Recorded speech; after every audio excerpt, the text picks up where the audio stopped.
শুধু দর্শক সবাইকে শুভেচ্ছা জানাচ্ছি আজকের বিশেষ এপিসোড ফেস দ্য পিপল দেখার জন্য। দর্শক, আমি যেভাবে বলেছিলাম যে আমার সাথে চারজন অতিথি, বাংলাদেশের প্রথিতযশা চারজন রাজনীতিবিদ আমার সাথে উপস্থিত হবেন। তারা চারজন উপস্থিত হয়ে গেছেন আমার সাথে।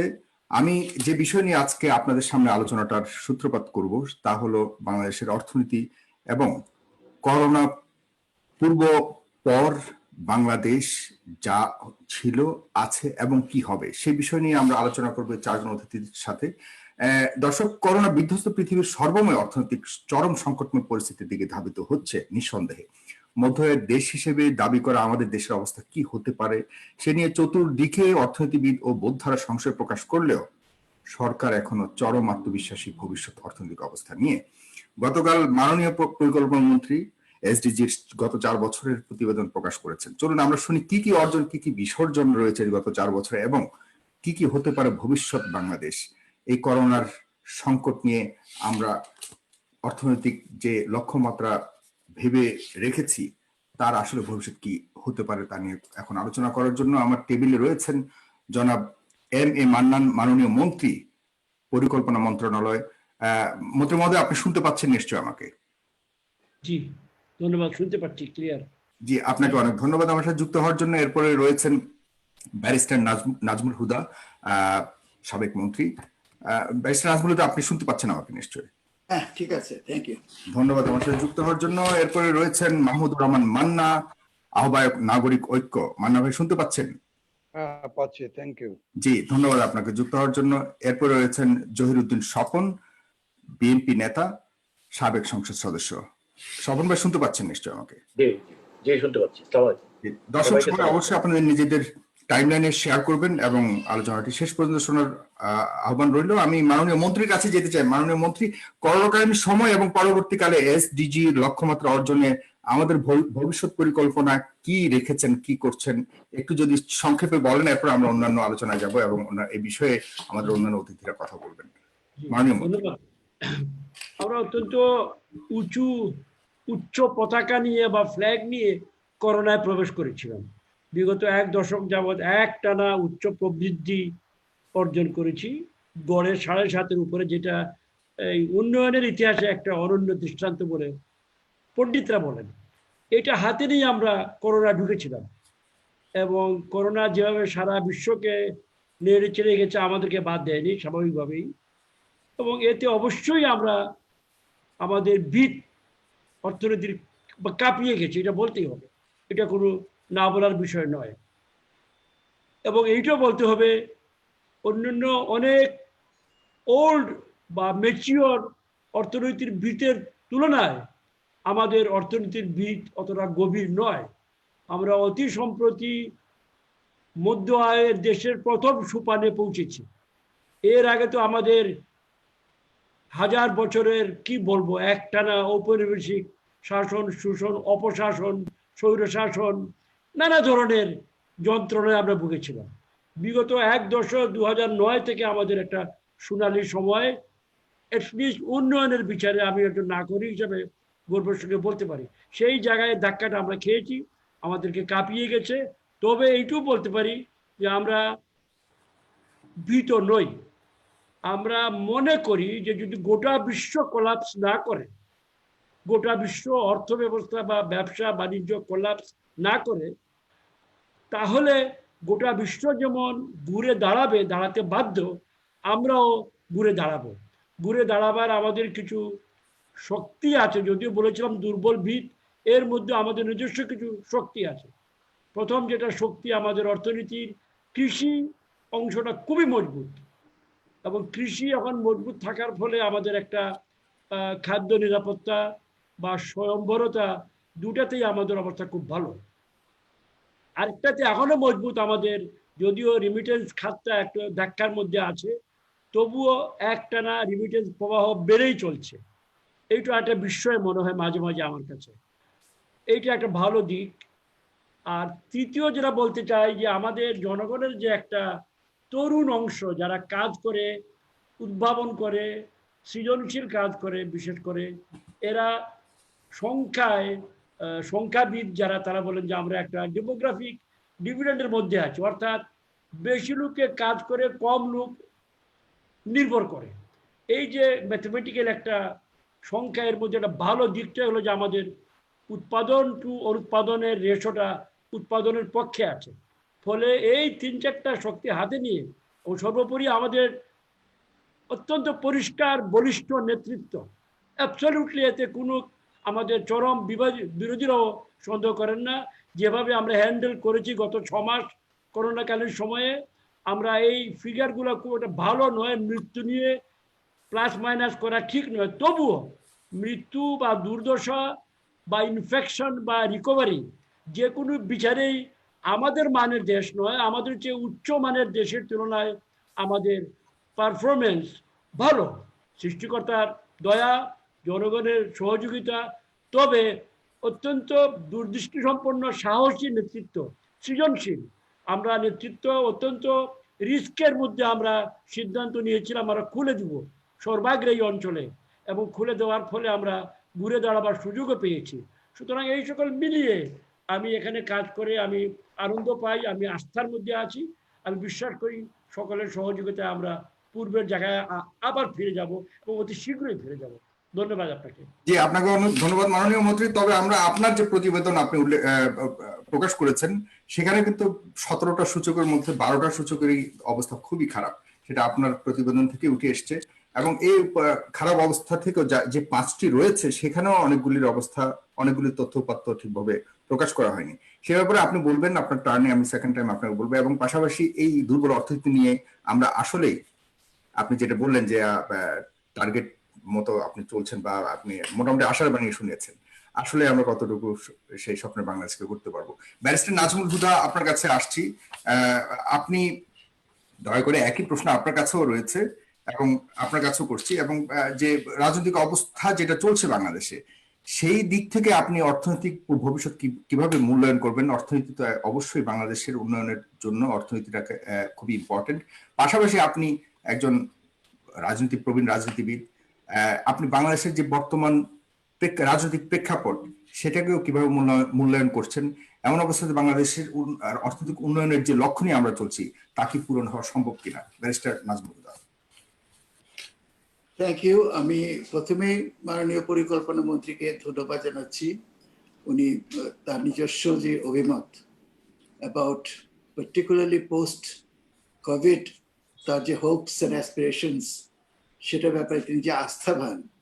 আমাদের এ ধরনেরই ব্যক্তিত্বের প্রয়োজন, যারা এই বিপদেও অত্যন্ত আস্থার সাথে কথা বলতে পারেন এবং অনেকটা বিপদকে অগ্রাহ্য করে সামনের দিকে এগিয়ে যাওয়ার প্রত্যয় ব্যক্ত করতে পারেন।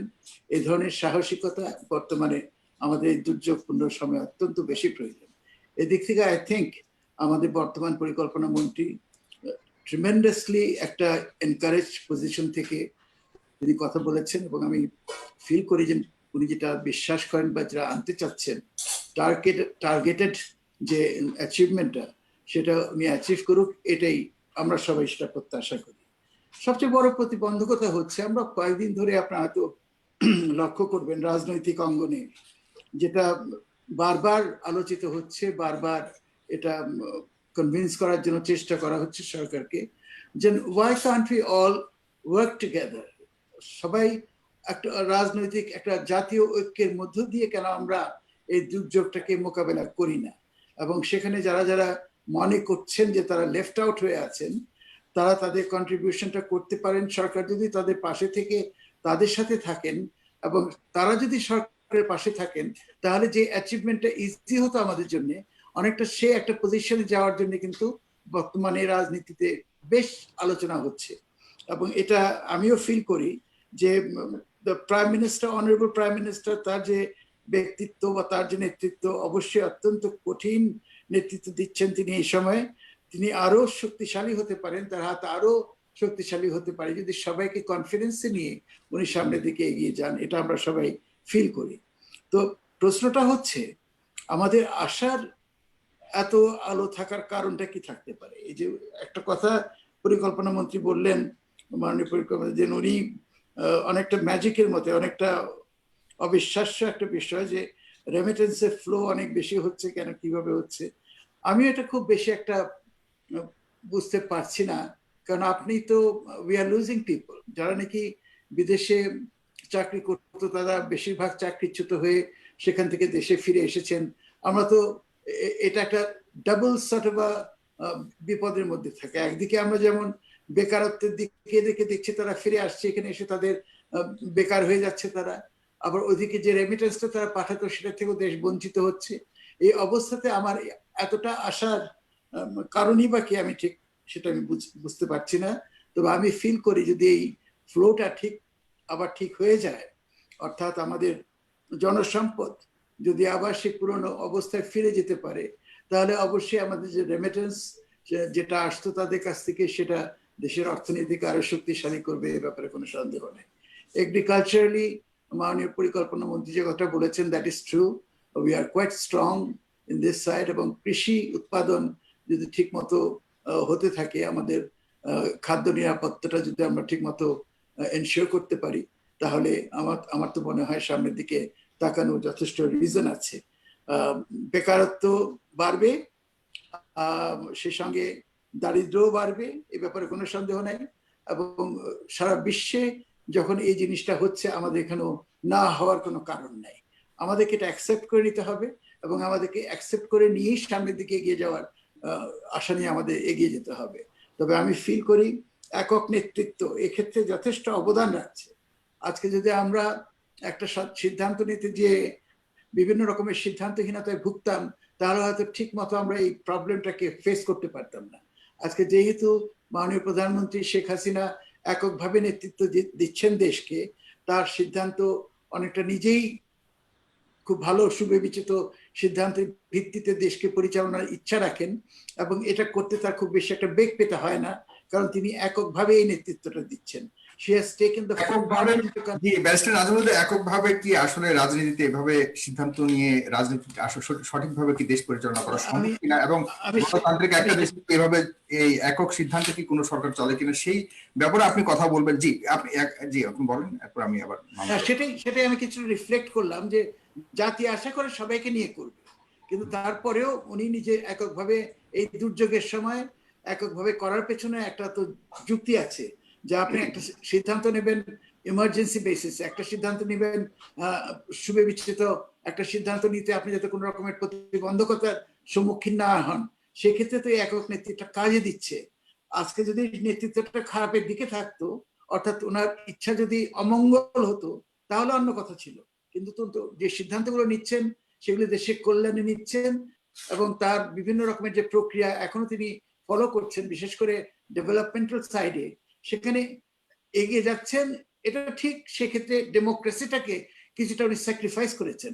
তবে আমি ফিল করি, উনি একটা সময় এটা অবশ্যই উপলব্ধি করবেন যে জনগণের এম্পাওয়ারমেন্ট যেহেতু তার ভোটের রাইটস এর উপরে হয়, সেই ভোটিং রাইটসটা যদি আজকে তিনি এনশিওর করেন প্রত্যেকটা জনগণের জন্য, এবং সুষ্ঠু এবং অবাধ নির্বাচন যদি আগামীতে আমরা তার উপলব্ধির মধ্য দিয়ে দেখতে পারি, I think the process will be absolutely complete, এবং আমরা সবাই সেখানে মনে করি যে যথেষ্ট আশাবাদী হওয়ার। জি ব্যারিস্টার নাজমুল, আমি আপনাকে আরেকটা প্রশ্ন রেখে যাচ্ছি। আপনি রাজনীতিতে মেরুকরণের অনেক চেষ্টা করেছেন, পরিবর্তনের চেষ্টা করেছেন, কি পেলেন অবশেষে, এবং কি ভবিষ্যতের রাজনীতিটাকে কিভাবে আপনি আশা করছেন, সেটা আমি আপনার কাছে আসছি নেক্সট টার্নে। মাহমুদুর রহমান মান্না, আপনার কাছে যেতে চাই। আপনার বিরল এবং বর্ণাঢ্য জীবন, আপনার সেই বহু বছর ধরে রাজনীতির পথে আপনি নিজের জীবনকে শেষ করতে যাচ্ছেন, অলমোস্ট মধ্য বয়সে চলে এসছেন।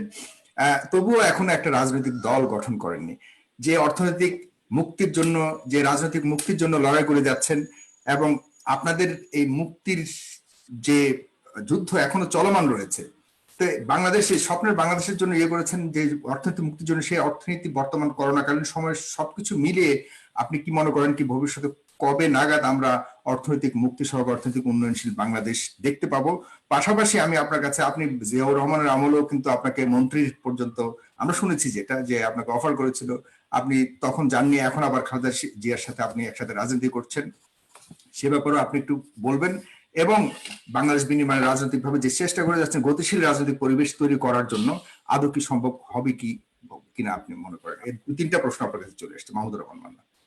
থ্যাংক ইউ সাগর, আপনাকে বিশেষভাবে ধন্যবাদ দিচ্ছি যে এই সাবজেক্টের উপর, এই টপিকের উপর আপনি একটা আলোচনার আয়োজন করেছেন। আমাদের দেশে কি হয়, আমরা যত মানে পলিটিক্যাল জার্গন করি, রেটরিক্স করি, সাবজেক্ট ম্যাটার ক্রাক্স যেটা মূল উপাদান ওটাতে যাই না। সেটা তো অর্থনীতি এবং বিশেষ করে এখন সমগ্র বিশ্বব্যাপী করোনা, এটার প্রতিক্রিয়া, এটার ভালো মন্দ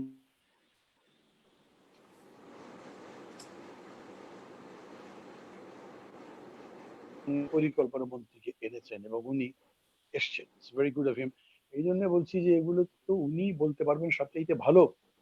আর ব্যক্তিগতভাবে আমি যতক্ষণ ওনাকে চিনি, is a nice gentleman unlike his other colleagues. মানে ধরেন আমি যদি হেলথ মিনিস্টারের কথা বলি, তো মানে উনি যেগুলো যেগুলো বলেছেন ওই হেলথ মিনিস্টারের কথার সাথে মিলবেই না। ওয়ে হি টক্স আর আদার মিনিস্টার্স অলসো আছেন অনেকে যারা এমন এমন ভাবে কথা বলেন যে শুনলে আমি সাধারণ মানুষ পর্যন্ত খেপে যাই, কিন্তু উনি বলেন যে ধৈর্য নিয়ে বুঝে গুছিয়ে। সেই অর্থে আমি মনে করি যে মানে খুব নাইস চয়েস এবং উনি ভালোভাবে জিনিসটা প্রেজেন্ট করেছেন। কিন্তু হয়েছে কি, ধরেন বিষয়টা যা আছে, বস্তুটা যা আছে, যে অবস্থায় আছে, সেটাকে তো আপনি কথা দিয়ে সাজিয়ে দিতে পারবেন না। বাস্তব যা আছে সেটাই হলো ঘটনা। ফার্স্ট অফ অল ধরেন, মানে আপনি আমাকে যে কথাটা জিজ্ঞেস করেছে যে কোভিড এর মধ্যে অবস্থাটা কি, সিম্পল। কোভিড যখন স্টার্ট করেনি তখন আমাদের দেশে দরিদ্রের সংখ্যা ছিল 4 কোটির মতো। এখন কত? এটা প্রায় 9 ক্রোর, মানে 9 ক্রোর, 7 কোটির মতো হয়েছে এখন, 7 কোটি। খুবই স্বাভাবিক, চাকরি নাই। ইনফর্মাল সেক্টরে যারা কাজ করে তারা চাকরি করলেও বেতন পায় না। এবং আজকে আপনি যদি প্রথম আলো আপনার কোনো সুযোগ থাকে পড়েন, প্রথম পৃষ্ঠায় দেখবেন মানে বাংলাদেশের মানুষ কত অদ্ভুত। একটা গৃহকর্মী 6 মাস কোনো কাজ নেই, উনি সংসার চালিয়েছেন কিরকম করে? সারাদিন 3টা জায়গাতে কাজ করে উনি টাকা পেতেন, বেতন বা সবকিছু মিলে 6-7 হাজার টাকা, তার মধ্যে থেকে 1,000 টাকা করে সেভ করতেন। ইউরোপ আমেরিকার লোক সব সেভিং এর দাঁড়িয়ে দাঁড়িয়ে, কিন্তু বাঙালি গরিবরা সেভ করে এবং সেই দেশে 6 মাস ঠিক আছে, এখন পাচ্ছে না।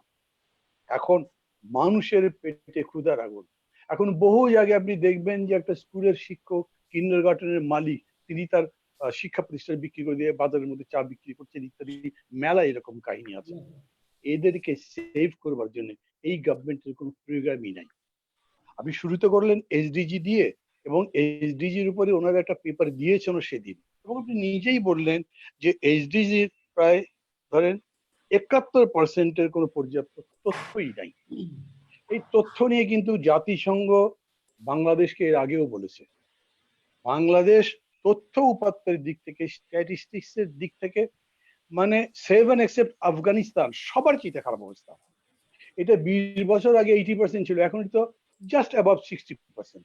মানে তথ্যের বিশ্বাসযোগ্যতা, যা যা বলেন ওরা, আপনার তো নিশ্চয়ই মনে আছে এবং এখানে যারা আছেন তারা জানেন, মাননীয় পরিকল্পনা মন্ত্রী নিজেও স্বীকার করবেন, এই যে বলেছেন জিডিপি গ্রোথ হবে 5% অ্যাবাভ, মানে 5.6 এর মতো। সিপিডি সহ সব এটাতে প্রশ্ন করেছে, এটা হতেই পারে না। এবং তারাও বলেছে 4টা কোয়ার্টারের মধ্যে 3টা কোয়ার্টার, 2টা কোয়ার্টার অবস্থা তো খুব খারাপ, last quarter very very bad. এই পরিস্থিতিতে আমি মনে করি নাজমুল্লাহ ভাই খুবই সুন্দর কথা বলেছেন। পরিকল্পনায় যিনি আছেন, এরকম দায়িত্বশীল জায়গার যিনি, তিনি যদি কনফিডেন্ট না হন, তার নিজের যদি আত্মবিশ্বাস না থাকে, তাহলে উনি সিচুয়েশন ফেস করবে ঠিক এরকম করে। সেদিক থেকে উনি যে কথা বললেন যে কনফিডেন্সের সাথে, আমি তাকে অ্যাপ্রিসিয়েট করছি, ধন্যবাদও দিচ্ছি, কিন্তু reality is not really that. কারণ কি, আপনি তো এই যে দরিদ্র মানুষ, এদের জন্য কিছু করেননি, কথা বলেছেন অনেক। বাস্তবটা কি, আমি আপনাকে শুধু একটা স্ট্যাটিস্টিক্স বলি, দেখেন 26 মার্চ থেকে 26 জুন পর্যন্ত 3 মাসে সারা দেশে গরিব মানুষের জন্য আমরা দিয়েছি কত? 1,86,789 মেট্রিক টন চাল। পেয়েছে কতজন? 7,11,18,252 জন। এগুলো ওনাদের স্ট্যাটিস্টিক্স, তো আমি কোথা থেকে পাবো? এখন 3 মাসে তাহলে 1 জন মানুষ গড়ে চাল পাচ্ছে কত? 2.62 কেজি। প্রতিদিন হিসাব করেন 14.55 গ্রাম। আমি তো এখানে ওপেনলি, এখানে তো বললাম, এটা তো বাংলাবার কোনো বিষয় নেই, কেউ চ্যালেঞ্জ করতে চাইলে পরে কারেকশন করতে পারবেন। এই রকম করে হচ্ছে নগদ টাকা যেটা দিয়েছেন দেখেন, সেটাও 87,95,52,000, আরো সামথিং আছে। এটা উপকার পেয়েছেন কত? 4,27,20,473 জন। প্রতিদিন হিসাব করলে দাঁড়াবে 11 টাকা 38 পয়সা। এটা দিয়ে তারা বলছেন আমরা খুবই ভালো করে ম্যানেজ করেছি। আপনি যদি হেলথ বলেন, বাংলাদেশে কোনো হেলথ সেক্টর আছে কিনা সেটাই মানুষ জিজ্ঞেস করে। মানে রীতিমতো IEDCR বলছে, তারপরে স্বাস্থ্য অধিদপ্তর বলছে যে আপনারা আসেন টেস্ট করে, এখন টেস্ট করা যায়, টেস্ট নিয়ে কি হলো দেখছেন তো, এই সাবরিনা কাণ্ড, শাহিদ কাণ্ড বহুত বলা যাবে। এবং এই সমস্ত মন্ত্রের দায়িত্ব আছেন একজন মহামহিম স্বাস্থ্যমন্ত্রী। উনি ওই সেদিনও বললেন যে আমাদের টিকার দরকার লাগবে বলে মনে হয় না, এটা অটোমেটিক্যালি চলে যাবে। আমি অবাক হয়ে যাই যে উনি মন্ত্রী আছেন কিভাবে এখন পর্যন্ত, তো টিকার জন্য এখন বার্গেন করছেন না। এখন রাশিয়া আপনাকে বলছে আমি দেবো অগ্রাধিকার, ভারত বলছে আমি দেবো অগ্রাধিকার, গতকালকে আপনি চায়নাকে টেস্ট করতে দিলেন, স্বাস্থ্যমন্ত্রী তারপর থাকে কিরকম আমাকে বলেন। কনফিডেন্স আপনি দেখাবেন, ভালো কথা বলবেন, সবই ঠিক আছে, কিন্তু বাস্তবের সাথে তো মিল থাকতে হবে। আপনার যদি টিকার দরকার না হতো তাহলে গতকালকে চায়নাকে কেন আপনি অনুমতি দিয়েছেন? এই স্বাস্থ্যমন্ত্রী দিয়েছেন। উনি কিন্তু 2 দিন আগে বলেছেন আমাদের তো টিকার দরকার লাগবে কিনা আমি জানি না, মনে হয় না তার।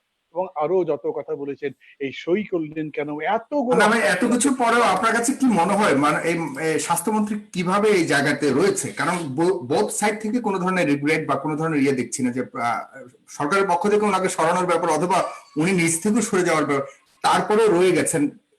এবং আমরা জানি যে এই সরকারি দল থেকেই কিন্তু ওনার প্রতি অনেকেরই অনাস্থা রয়েছে, তারপরেও একই জায়গাতে উনি আছেন এত বড় প্যান্ডামিকের মধ্যে। আপনার কাছে কি মনে হয় কি পাওয়ার ওনার, বা কেন কিভাবে এত সম্ভব? বড় রহস্য আবিষ্কার করবার জন্য স্কটল্যান্ড ইয়ার্ডে যদি কোনো পলিটিক্যাল উইং থাকে তাদেরকে বলেন, সিআই এর যদি কোনো পলিটিক্যাল উইং থাকে তাদেরকে বলেন। আমি খুঁজতে গেলে তো আমি 2 বছর জেল খাটছি, আরো কয় বছর থাকতে হবে কে জানে। আপনি শুধু ইয়ের কথা বলেন কেন, আপনি শুধুমাত্র হেলথ মিনিস্টারের কথা বলেন কেন? একটা প্রদীপ, একজন ওসি, তার এত পাওয়ার কেমন হয় আপনি বলেন তো?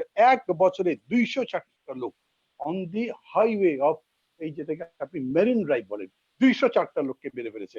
তারপরে নিজের থানার মধ্যে দাঁড়িয়ে বক্তৃতা করেছে এবং সবাইকে ধমক দিচ্ছে আমি কাউকে ছাড়বো না, আমি ক্রস ফায়ার করবো। এগুলো তো ভাইরাল হয়েছে, সেটা কিছু ব্যবস্থা নিয়েছেন।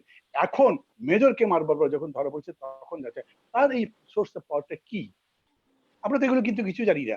একটা জানি, এখন যারা ক্ষমতা আছেন তাদের সোর্স অফ পাওয়ার কি গাছ ধরে দিয়ে নিয়েছেন। ভোট হলে তো জিততো না, কিন্তু আগের রাত্রে সব দিয়ে চলে গেছে। এখন তাদের রব রব অবস্থা, যা বলছেন তাই।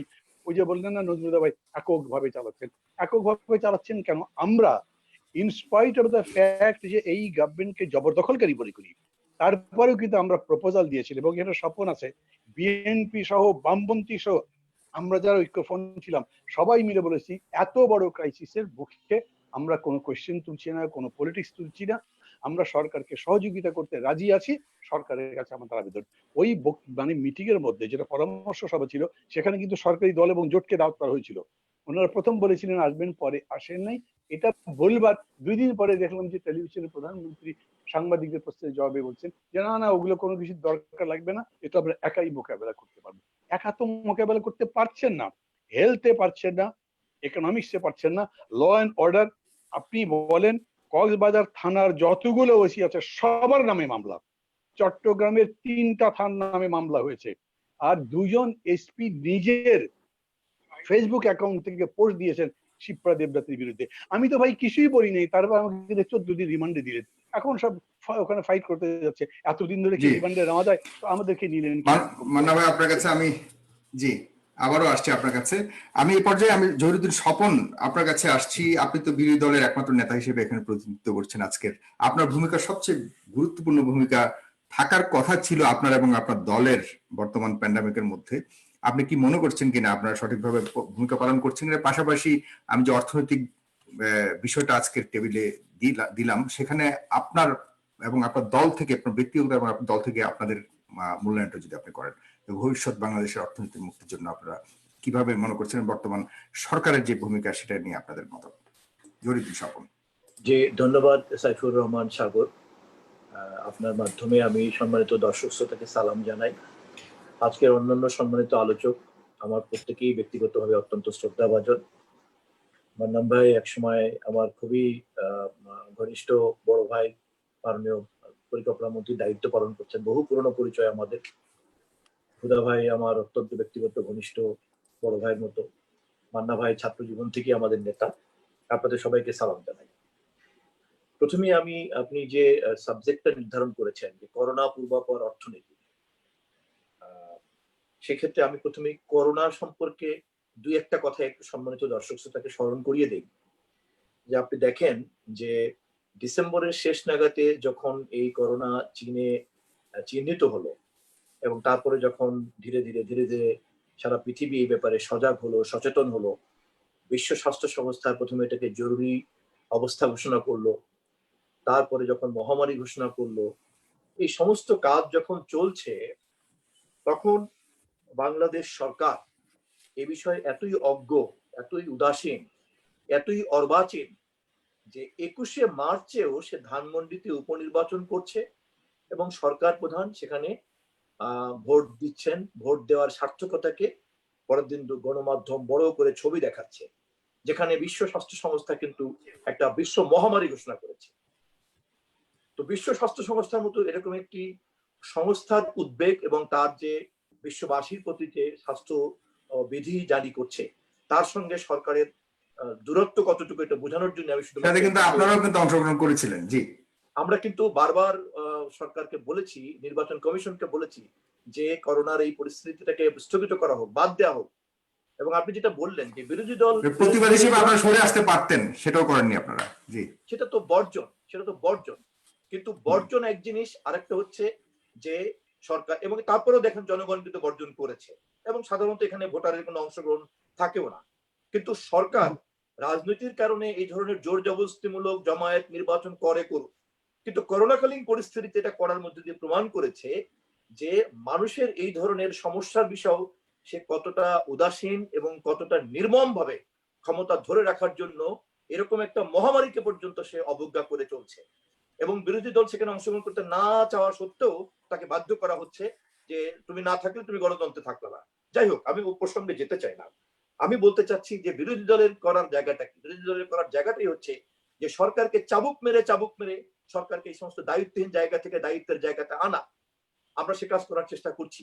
কিন্তু যে কথা মান্না ভাই বললেন, গতকালকে আপনার গুম দিবস গেল, বাংলাদেশে হাজার হাজার লোক এখন পর্যন্ত গুমের শিকার হয়ে বসে আছে, খুন চলছে, এক্সট্রা জুডিশিয়াল কিলিং চলছে।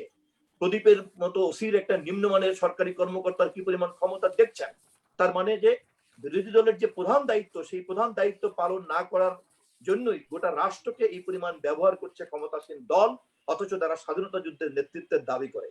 সেরকম একটি করোনা পরিস্থিতির আগের অর্থনীতি এবং পরের অর্থনীতিকে যদি আমাদের বিবেচনা করতে হয়, তাহলে প্রথমেই আমাদেরকে মনোযোগ দিতে হবে যে করোনা পরিস্থিতি না আসলেও এই সরকার অর্থনীতির করোনাতে কিন্তু এতদিনে নিমজ্জিত হতো। সেই অর্থে বরঞ্চ করোনার এই বিশ্ব সংকট সরকারের ব্যর্থতাকে আড়াল করার একটা সুযোগ হিসাবে সামনে চলে আসে। তার স্বৈরতান্ত্রিক কর্মকাণ্ডকেও সে একটা যুক্তি দেওয়ার সুযোগ পেয়েছে এই ধরনের মহামারী পরিস্থিতির কারণে। আপনি দেখেন, আমাদের সম্মানিত দর্শক শ্রোতাদের নিশ্চয়ই স্মরণ আছে যে ব্যাংকের গুলির কি পরিস্থিতি তৈরি হয়েছিল করোনা আসার আগেই পরিস্থিতি। সমস্ত ব্যাংক থেকে কি পরিমাণ ঋণ নিয়ে তার সরকারের বাজেটের মেয়াদের মাত্র 5 মাসের মাথায় সমস্ত ঋণ সে গ্রহণ করেছে বেসরকারি ব্যাংকগুলি থেকে। অপরদিকে আপনি দেখেন যে ব্যাংকগুলি থেকে বেসরকারি ঋণ প্রবাহ এত দুর্বল ছিল যে দেশে যে কোনো বিনিয়োগ নাই তার প্রমাণ কিন্তু বেরিয়ে পড়েছিল বেসরকারি ঋণ প্রবাহের এই দুর্বলতার মধ্য দিয়ে। আর বেসরকারি বিনিয়োগ এবং বেসরকারি ঋণ প্রবাহ যখন দুর্বল হয় তখন স্বাভাবিক কারণে শিল্প কলকারখানা গড়ে উঠছে না, এটাই কিন্তু রিফ্লেক্ট করে। আর তা যদি না করে তাহলে কর্মসংস্থান করতে হবে, কর্মসংস্থান তো আকাশ থেকে হবে না। ফলে এরকম একটি ভুল অর্থনীতি এবং এরকম একটি লুটপাটের অর্থনীতির মধ্যেই কিন্তু আমাদের কাছে সংবাদ এসেছে, বিভিন্ন পত্র পত্রিকা এবং গ্লোবাল ফাইন্যান্সিয়াল ইন্টেলিজেন্স পক্ষ থেকেও তথ্য প্রকাশ করা হয়েছে কিভাবে লক্ষ লক্ষ কোটি টাকা সুইস ব্যাংকে জমা রাখা হয়েছে। এরকম পরিস্থিতি চলছিল। তারপরেও আমাদের মূল ভরসা ছিল রেডিমেড গার্মেন্টস এক্সপোর্ট করা এবং আমাদের রেমিটেন্সের ইনকামটাই ছিল আমাদের মূল ভরসা।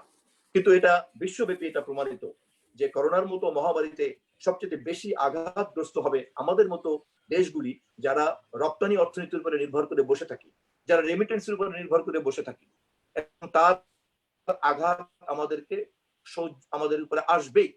ইতিমধ্যে আপনি দেখেন গার্মেন্টস এর ক্রয়াদেশ কিন্তু কমে গিয়েছে এবং এটা কমবে স্বাভাবিকভাবেই, কারণ সবচেয়ে বড় দেশ হচ্ছে আমাদের কাছে ইউরোপিয়ান ইউনিয়ন, আমাদের ইউরোপ, আমেরিকা, এরাই হচ্ছে আমাদের বড় ক্রেতা এবং তারা সবচেয়ে বেশি ক্ষতিগ্রস্ত। সঙ্গত কারণেই আমাদের গার্মেন্টস রপ্তানির যে কেন্দ্র, যে ডেস্টিনেশন, সেখানে একটা আঘাত করবে এবং সেই আঘাতের খেসারত আমাদের গার্মেন্টস শিল্পকে দিতে হবে। তার মানে আমরা যে রপ্তানি আয় করতাম প্রায় 38 বিলিয়ন ডলারের মতো, 37 বিলিয়ন ডলারের মতো, সেখানে একটা ঘাটতি পড়বে। এক। দুই হলো রেমিটেন্সের কি পরিমাণ প্রভাব পড়তে শুরু করেছে, যে এই মুহূর্তে রেমিটেন্সের সেই চাপের কারণে রেমিটেন্সের একটা গ্রোথ বৃদ্ধি হতে শুরু করেছে। এবং এটা খুবই দুঃখজনক যে অর্থমন্ত্রী এই বিষয়টাকে কৃতিত্বের সঙ্গে দাবি করছেন, যদিও পরিকল্পনা মন্ত্রী একটু আগে সেভাবেই বলার চেষ্টা করছিলেন। আমি শ্রদ্ধা রেখেই মাননীয় পরিকল্পনা মন্ত্রীকে বলতে চাই যে রেমিটেন্সের এই যে হঠাৎ করে এরকম একটা সংকটের সময় গ্রোথ বাড়ছে, এটার দিকে এটাই প্রমাণিত হয় না যে সারা পৃথিবী থেকে আমার প্রবাসী ইনকাম করতো যারা, তারা বিদায় নিচ্ছে চিরতরে সেখান থেকে, এবং তারা দীর্ঘদিনের একটা অনিশ্চয়তার জীবন বহন করে তাদের সঞ্চয় সমস্তগুলিকে খুব দ্রুত দেশে ফিরিয়ে আনছে। এই প্রবৃদ্ধি কিন্তু প্রমাণ করে যে আগামী কয়েক বছরে আমার কিন্তু রেমিটেন্স ইনকাম থাকবে না। এবং এই ধরনের অর্থনীতি এই পরিমাণ একটা জড় পরিস্থিতি তৈরি হয়েছে, যে কারণে রিজার্ভের পরিমাণও বাড়ছে। কারণ অর্থনীতির গতি না থাকলে পরে সেই অর্থনীতিতে টাকাগুলিকে রিজার্ভ থেকে যে বিনিয়োগের জায়গাতে নিবেন, উৎপাদনের জায়গাতে নিবেন, কর্মসংস্থানের জায়গাতে নিবেন, তাই সরকার নিতে পারছে না তার আভ্যন্তরীণ ব্যর্থতার কারণে এবং করোনা মহামারীর কারণে তা আরো বেড়ে গিয়েছে।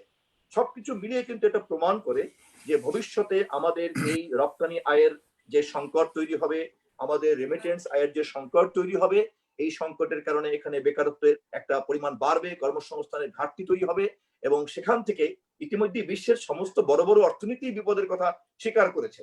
সেখানে দুর্ভাগ্যজনক ভাবে আমি লক্ষ্য করছি যে এরকম একটি দুর্বল অর্থনীতির সমস্ত প্রমাণ বেরিয়ে পড়ার পরেও মাননীয় অর্থমন্ত্রী বেশ হাসতে হাসতে আমাদের অজ্ঞতাকে পুঁজি করে বিভিন্ন রকম কাহিনী বলতে শুরু করেন। পরিকল্পনা মন্ত্রী অবশ্যই এক্ষেত্রে অনেকটা দায়িত্বের পরিচয় দেন, তবুও কখনোই এই সত্যকে ওনার প্রকাশ করতে দেখি নাই। বরং যে তথ্য এবং পরিসংখ্যানের কথা মাননীয় পরিকল্পনা মন্ত্রী বললেন, আমি শ্রদ্ধা রেখে মাননীয় পরিকল্পনা মন্ত্রীকে বলতে চাই যে এই ধরনের পরিকল্পনা গ্রহণ করা অথবা পরিকল্পনাকে প্রকাশ করার প্রধান র মেটেরিয়ালস, কাঁচা মালই হচ্ছে, কাঁচা উপাদানই হচ্ছে আপনার সঠিক নির্ভরযোগ্য পরিসংখ্যান। কিন্তু আমরা লক্ষ্য করেছি যে সর্বশেষ সরকার যে 5.24% যে জিডিপির গ্রোথ ঘোষণা করলো, সেক্ষেত্রে যে পরিসংখ্যান ব্যুরোর তথ্যগুলির উপরে ভর করা হয়েছে, প্রথমত বাজেটে সেই পরিসংখ্যান ব্যুরোর এখন সেই পরিসংখ্যান ব্যুরোতে ডিফেন্ড করলেও সেই পরিসংখ্যান ব্যুরোর সমস্ত আমি আপনার কাছে আবারও ব্যাপারটা আপনার আলোচনাতে আমি আবারও যুক্ত হব, আপনাকে আমি দ্বিতীয় টার্নে আপনার কাছে আবারও আসছি। তবে আপনার কাছে এখন আমি মাননীয় পরিকল্পনা মন্ত্রীর কাছে যাব। আপনার কাছে আমি আরেকটি প্রশ্ন রেখে যেতে চাই যে আপনি এবং নাজমুল হুদা বলেন আপনারা একই দল। আমি 1 মিনিটে শেষ করে ফেলবো, মাননীয় পরিকল্পনা মন্ত্রীর জবাব দিতে সুবিধা হবে। এই ধরনের একটি পরিসংখ্যান হাজির করার যে বিশ্বাসযোগ্যতার অভাব, বিশেষ করে আন্তর্জাতিক সংস্থা এবং বড় বড় অর্থনীতির দেশগুলির কাছে,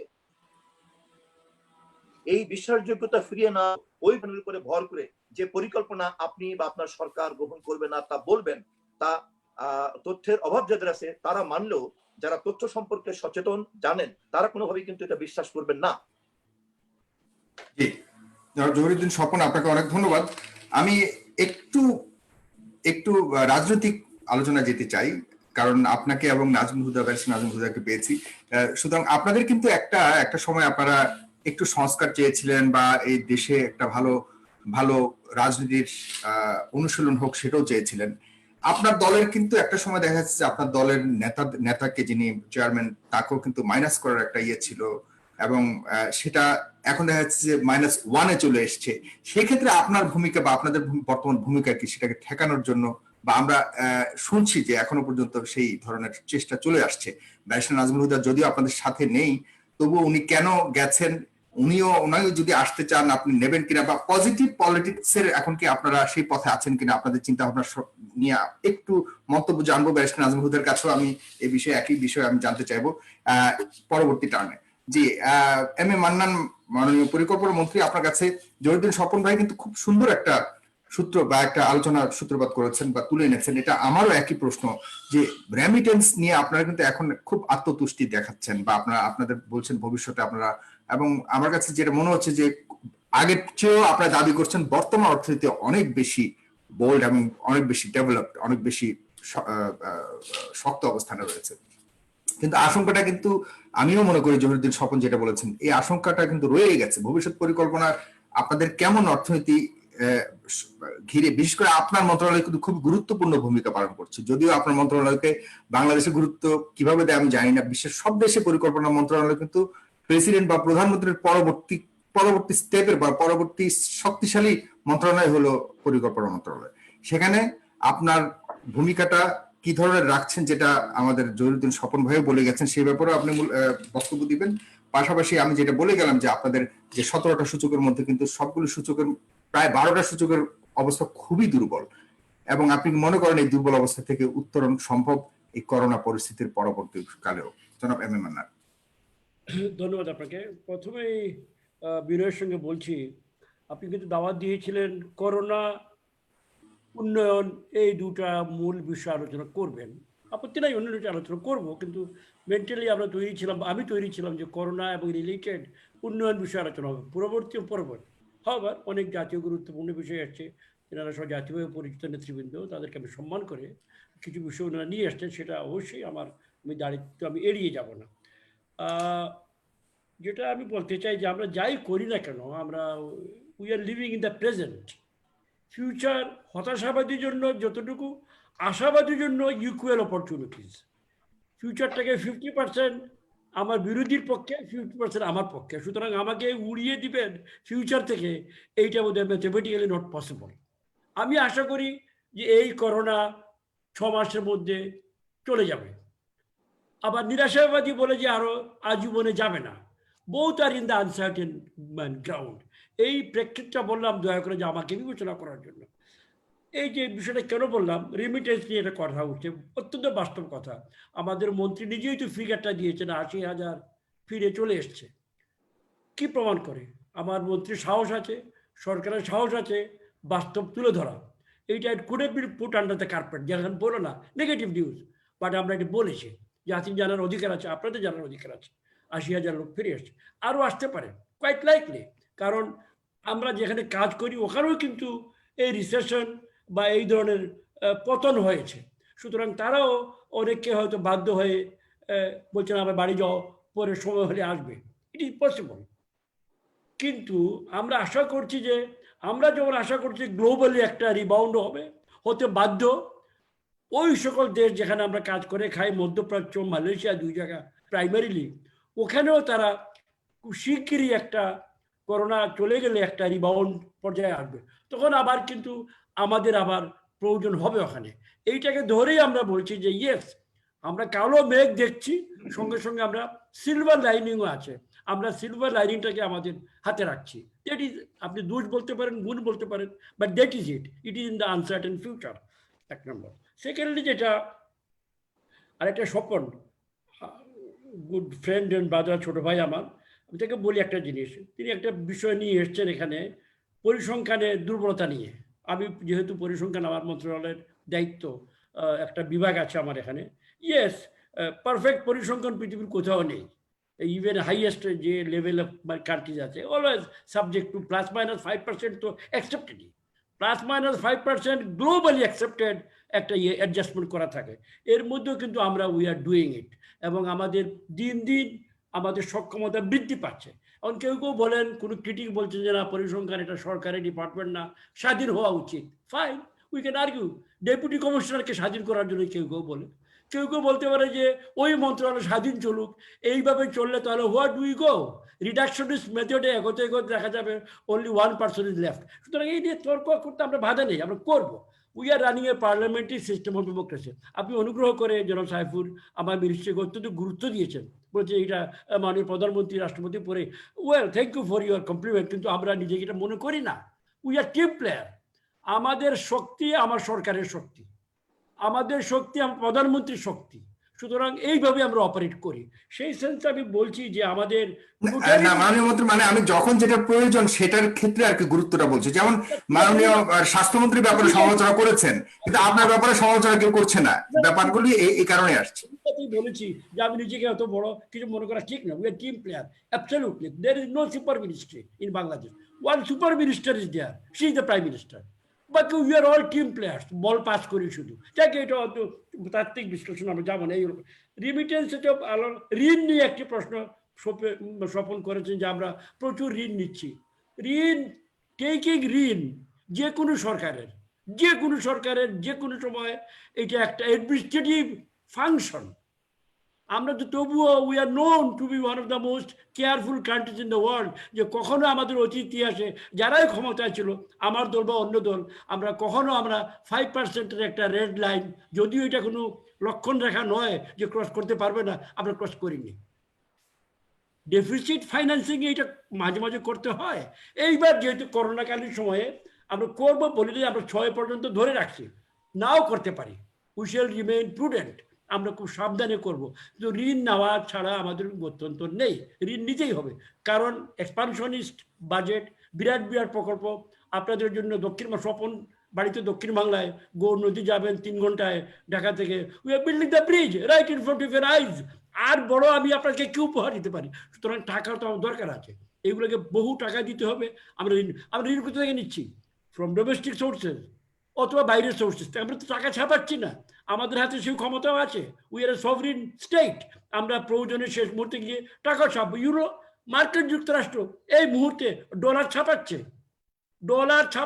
তারা $3 ট্রিলিয়ন ছুড়ে ফেলতেছে বাজারে, ফেডারেল মানি। তো আমরা ওই লেভেলের ইকোনমিও নেই, আমরা যাবো না। We should be careful with this মানি। এই একটা বিষয়। তৃতীয় যে কথাটা বলতে চাই, আপনি কিছু পলিটিক্যাল বিষয় এখানে চলে এসছে আলাপচারিতায়। বিভিন্ন জনই করেছেন, জনাব নজরুল হুদা বাদ দিয়ে বাকি আপনারা দুজনই করেছেন, because you are younger and natural, একটা স্বাভাবিকভাবে একটু বলেছেন কি একক সিদ্ধান্ত নেওয়া হচ্ছে বা ইত্যাদি ইত্যাদি কিছু। আমি বুঝতে পেরেছি বিষয়টা।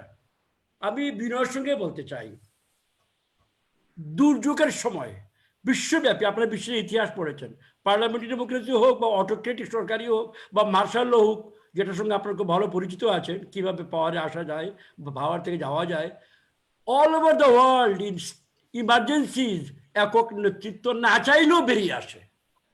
উইনস্টন চার্চিল বেরিয়ে আসছিল, highest place of democracy in the world. ইন্ডিয়াতে ইন্দিরা গান্ধী বেরিয়ে এসেছিল চীনা ওয়ারের সময়, one of the best democracy in the world. কোথায় আরো অনেক উদাহরণ দিতে পারবো। প্রেসিডেন্ট রুজভেল্ট আমেরিকায় এসেছিলেন বিকজ অফ ওয়ার্ল্ড ওয়ার টুর যে বা ধ্বংসের জন্য। আমাদের একটা দুর্যোগের সময় আমরা ঠান্ডা মাথায় round table, square table, triangular টেবিলে বসে আলাপ করে we cannot waste time. It is administrative function. সরকারের দায়িত্বটা কি? সরকারের দায়িত্ব হলো দুর্যোগ মোকাবিলা করা, দৈনন্দিন প্রশাসন চালানো। We consider this to be দৈনন্দিন প্রশাসনের অংশ। সেইভাবে আমরা এটা অ্যাড্রেস করেছি।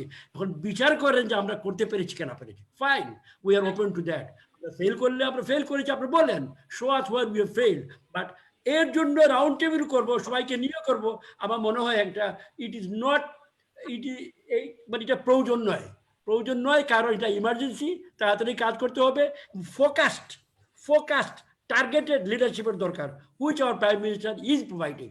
এটা শুধু আমাদের কথা না, আমি স্থাপক এখানে নই, মন্ত্রিত্বের আশা এটা বলছি না, গ্লোবালি স্বীকৃত। মাননীয় মন্ত্রী, এই ধরনের আমার জাস্ট একটা জিজ্ঞাসা আছে। 30 second. One of the top 5 chief executives all over the world, তার মধ্যে শেখ হাসিনা আছেন। এটা আমার কথা নয়। সুতরাং এইভাবে আপনারা দয়া করে বিচার। মাননীয় মন্ত্রী, আপনি ওয়ার্ল্ডের এক্সাম্পল দিয়েছেন, ভেরি ভেরি ভেরি গুড। কিন্তু আমি যতটুকু দেখেছি, দক্ষিণ আমেরিকা বলেন, উত্তর আমেরিকার কথা যদি বলি, সেখানে কিন্তু সকল বিষয়ে এই যে দুর্যোগ অবস্থাকালীন সময়ে মানে ম্যাক্সিমাম বিষয়গুলিতে কিন্তু সব দলের মতামতকে চাওয়া হয়, সব দলের মতামতের ভিত্তিতে স্কুল কলেজ খোলা হচ্ছে, সব বিরোধী দলগুলির মতামত নেওয়া হচ্ছে, সরকারের পক্ষ থেকে একটা টাস্ক ফোর্স গঠন করা হচ্ছে যে সবার সাথে যাতে কথা বলে এই বিষয়গুলি নিয়ে কিভাবে সিদ্ধান্ত নেওয়া যায়। কিন্তু বাংলাদেশে আপনারা উল্টো পথেই বলবো, যেটা বললেন আপনি, যে একক সিদ্ধান্তেই এই ধরনের দুর্যোগকালীন, হ্যাঁ আগের উদাহরণ দিয়েছেন, কিন্তু বর্তমান সময়ে কি মনে করেন কিনা যে আরো অন্যান্য পলিটিক্যাল যা অপোজিশন আছে বা অন্যান্য যারা স্টেক হোল্ডার আছে অথবা অন্যান্য যারা বোদ্ধারা আছে সবার সাথে ইয়ে করে, আমরা যদি বলি যে স্বাস্থ্য মন্ত্রণালয়ের কথা যদি বলি, অন্যান্য আলোচকরা কিন্তু বলে গেছে, স্বাস্থ্য মন্ত্রণালয়ের ব্যাপারটা কিন্তু প্রধানমন্ত্রী সহকারে এটাকে একা ডিল করা সম্ভব নয়। এটা মন্ত্রণালয়ের মন্ত্রীরও একটা দায়িত্ব রয়েছে। সেই মন্ত্রণালয়ের মন্ত্রীর কিন্তু দায়িত্বের অনেক অবহেলা আমরা দেখতে পেয়েছি। সে নিয়েও কিন্তু প্রশ্ন আছে, অনেকে আলোচকরা বলে গেছেন। সে ব্যাপারে যেমন আপনাকে যদি দিত, আমরা ব্যক্তিগত আমি হোস্ট হিসেবে এই কথাটা বলছি, কারণ এই প্যান্ডামিকের মধ্যে আমরা সবাই ক্ষতিগ্রস্ত। আমরা চাই এই দেশে সুন্দর একটা মানে স্বাস্থ্য মন্ত্রণালয় হোক, স্বাস্থ্য সার্ভিস পাক, সবাই পাক, এক্ষেত্রে আমরা সবাই কনসার্ন। তো সেই ব্যাপারে মাননীয় মন্ত্রীর প্রতি কিন্তু সবারই একটা ইয়ে আছে, কিন্তু কোনো ধরনের পরিবর্তন আমরা দেখিনি। উনি ওনার জায়গাতে ঠিকই আছেন। আপনাকে দিতে পারতো, কারণ আমরা তো বলছি না ব্যারিস্টার নাজমুল হুদাকে দিতে, এটা সম্ভব না। আপনাদের মধ্যেই অন্য কাউকে দিক। হ্যাঁ, আমরা তো সরি, ইটস কোয়াইট এম্বারেসিং। এর দিয়ে না যাওয়াই ভালো। বলুন প্লিজ। এই কারণে আর কি আমাদের কনসার্ন। জি, এই কারণে একটু এক্সট্রা বললাম। জি, ব্যারিস্টার নাজমুল হুদা, আপনার কাছে যাচ্ছি।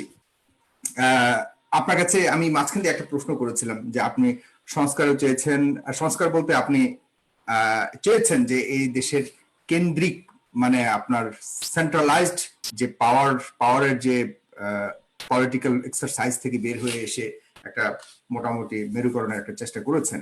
সেদিক থেকে আপনি কি সফল হয়েছেন কিনা, বা বিফল হলেও এটাকে আদৌ কি আপনার পরিকল্পনায় আছে কিনা, এবং আপনি বিএনপি থেকে বেরিয়ে গেছেন, আবার বিএনপিতে ফেরার সম্ভাবনা আছে কিনা? আপনি তো বহুবার গেছেন আসছেন, এবং আপনি এই বিএনপির জন্ম লগ্ন থেকে আপনি বিএনপির সাথে রাজনীতি যুক্ত ছিলেন। আপনি জিয়াউর রহমানের ঘনিষ্ঠ সহচর ছিলেন। এটা হলো অনেকেরই আপনার প্রশ্ন, আমার মুখ দিয়ে আমি জাস্ট বললাম আপনাকে। সেক্ষেত্রে এই ধরনের সংকটকালীন সময়ে আপনি যখন মানুষকে বলছেন সবাই একত্রিত ভাবে কাজ করো, আপনি কেন আসছেন না, বা আপনারও ভবিষ্যৎ পরিকল্পনা কি বিষয়? Thank you. আমি অবশ্যই আপনার প্রশ্নের উত্তর দেবো। তার আগে আমি একটু এক্সপ্লেন করতে চাচ্ছি। মাননীয় পরিকল্পনা মন্ত্রী যে কথাটা বললেন যে একক নেতৃত্বের কথাটা আমি এনেছি কিছুটা, এটাও বলেছি অত্যন্ত স্পষ্টভাবে যে দুর্যোগপূর্ণ সময়ে একক নেতৃত্বের ব্যবহারটা কতখানি প্রয়োজন, সেটা আমি হাইলাইট করেছি। এটা ঠিক যে একক নেতৃত্ব বলতে আমি এটা বোঝাই নাই যে এটাকে বাদ দিতে হলে সবার সাথে আলোচনা করে সিদ্ধান্ত নিতে হবে, এই কথাটা কিন্তু আমি মোটেও বোঝাচ্ছি না। যেটা বোঝানোর চেষ্টা করছি সেটা হচ্ছে যে উনি সিদ্ধান্ত নেবেন, নেওয়ার পরে she should take the people into confidence. আমি মনে করি আমি একটা কাজ যদি করি যেটা আমি মনে করি this is the right thing I have done, right or wrong, for the purpose of emergency I have done this, এরপরে যদি কিছুটা রাজনৈতিক নেতৃবৃন্দদেরকে ডেকে তাদের সাথে কিছুটা ভিউজও শেয়ার করা যায়, বা তাদেরকে যদি ইনফর্ম করা যায় যে দেখেন আমি এই অবস্থাতে এই সিদ্ধান্তটা নিয়েছি, আপনারা এটা সম্বন্ধে কি মনে করেন বা কিছু, এই টাইপের একটা taking them into confidence would give them a sense of participation. সেখানে যারা রাজনৈতিক শক্তিগুলো আছে বাইরের, তারা সিদ্ধান্ত নেওয়ার ক্ষেত্রে পার্টিসিপেট না করলে পরেও এই ধরনের একটা এক্সারসাইজের মধ্যে থাকলে পরে they will feel that they are participating in the nation's development and other decision making sort of a thing. তো আমি এটা ফিল করি যে এখনো এই পথটা ওপেন আছে। অনেক সিদ্ধান্ত এই সরকার নিচ্ছে, অনেক সিদ্ধান্ত এককভাবে বলেন কি ক্যাবিনেটের মধ্য দিয়ে বলেন বা যেভাবে হোক আসছে। এখানে যদি কিছুটা হলেও রাজনৈতিক নেতৃবৃন্দ যারা বাইরে আছেন বা বিরোধী শিবিরে আছেন তাদেরকে যদি কিছুটা ইনফর্ম করা হয় ইন আ পিরিয়ডিক্যাল ওয়ে, যে this is what I have done, like প্রেসিডেন্টকেও তো প্রাইম মিনিস্টার ইনফর্ম করেন উনি যখন অনেক কিছু করেন, করে যে প্রেসিডেন্টকে ইনফর্ম করেন, ঠিক সেরকমই একটা প্রসেসের মধ্যে থেকে যদি এটা করা যায়, I think that will give a different sense of participation to the people. Apart from that, আমাদের জহিরুদ্দিন স্বপন একটা ক্ষেত্রে আমি না বলে পারছি না, উনি বলে উনি চাবুক দিয়ে এখন অনেক কিছু করার চেষ্টা করবেন, কিন্তু আমার কথা হচ্ছে যে they have failed, BNP has failed.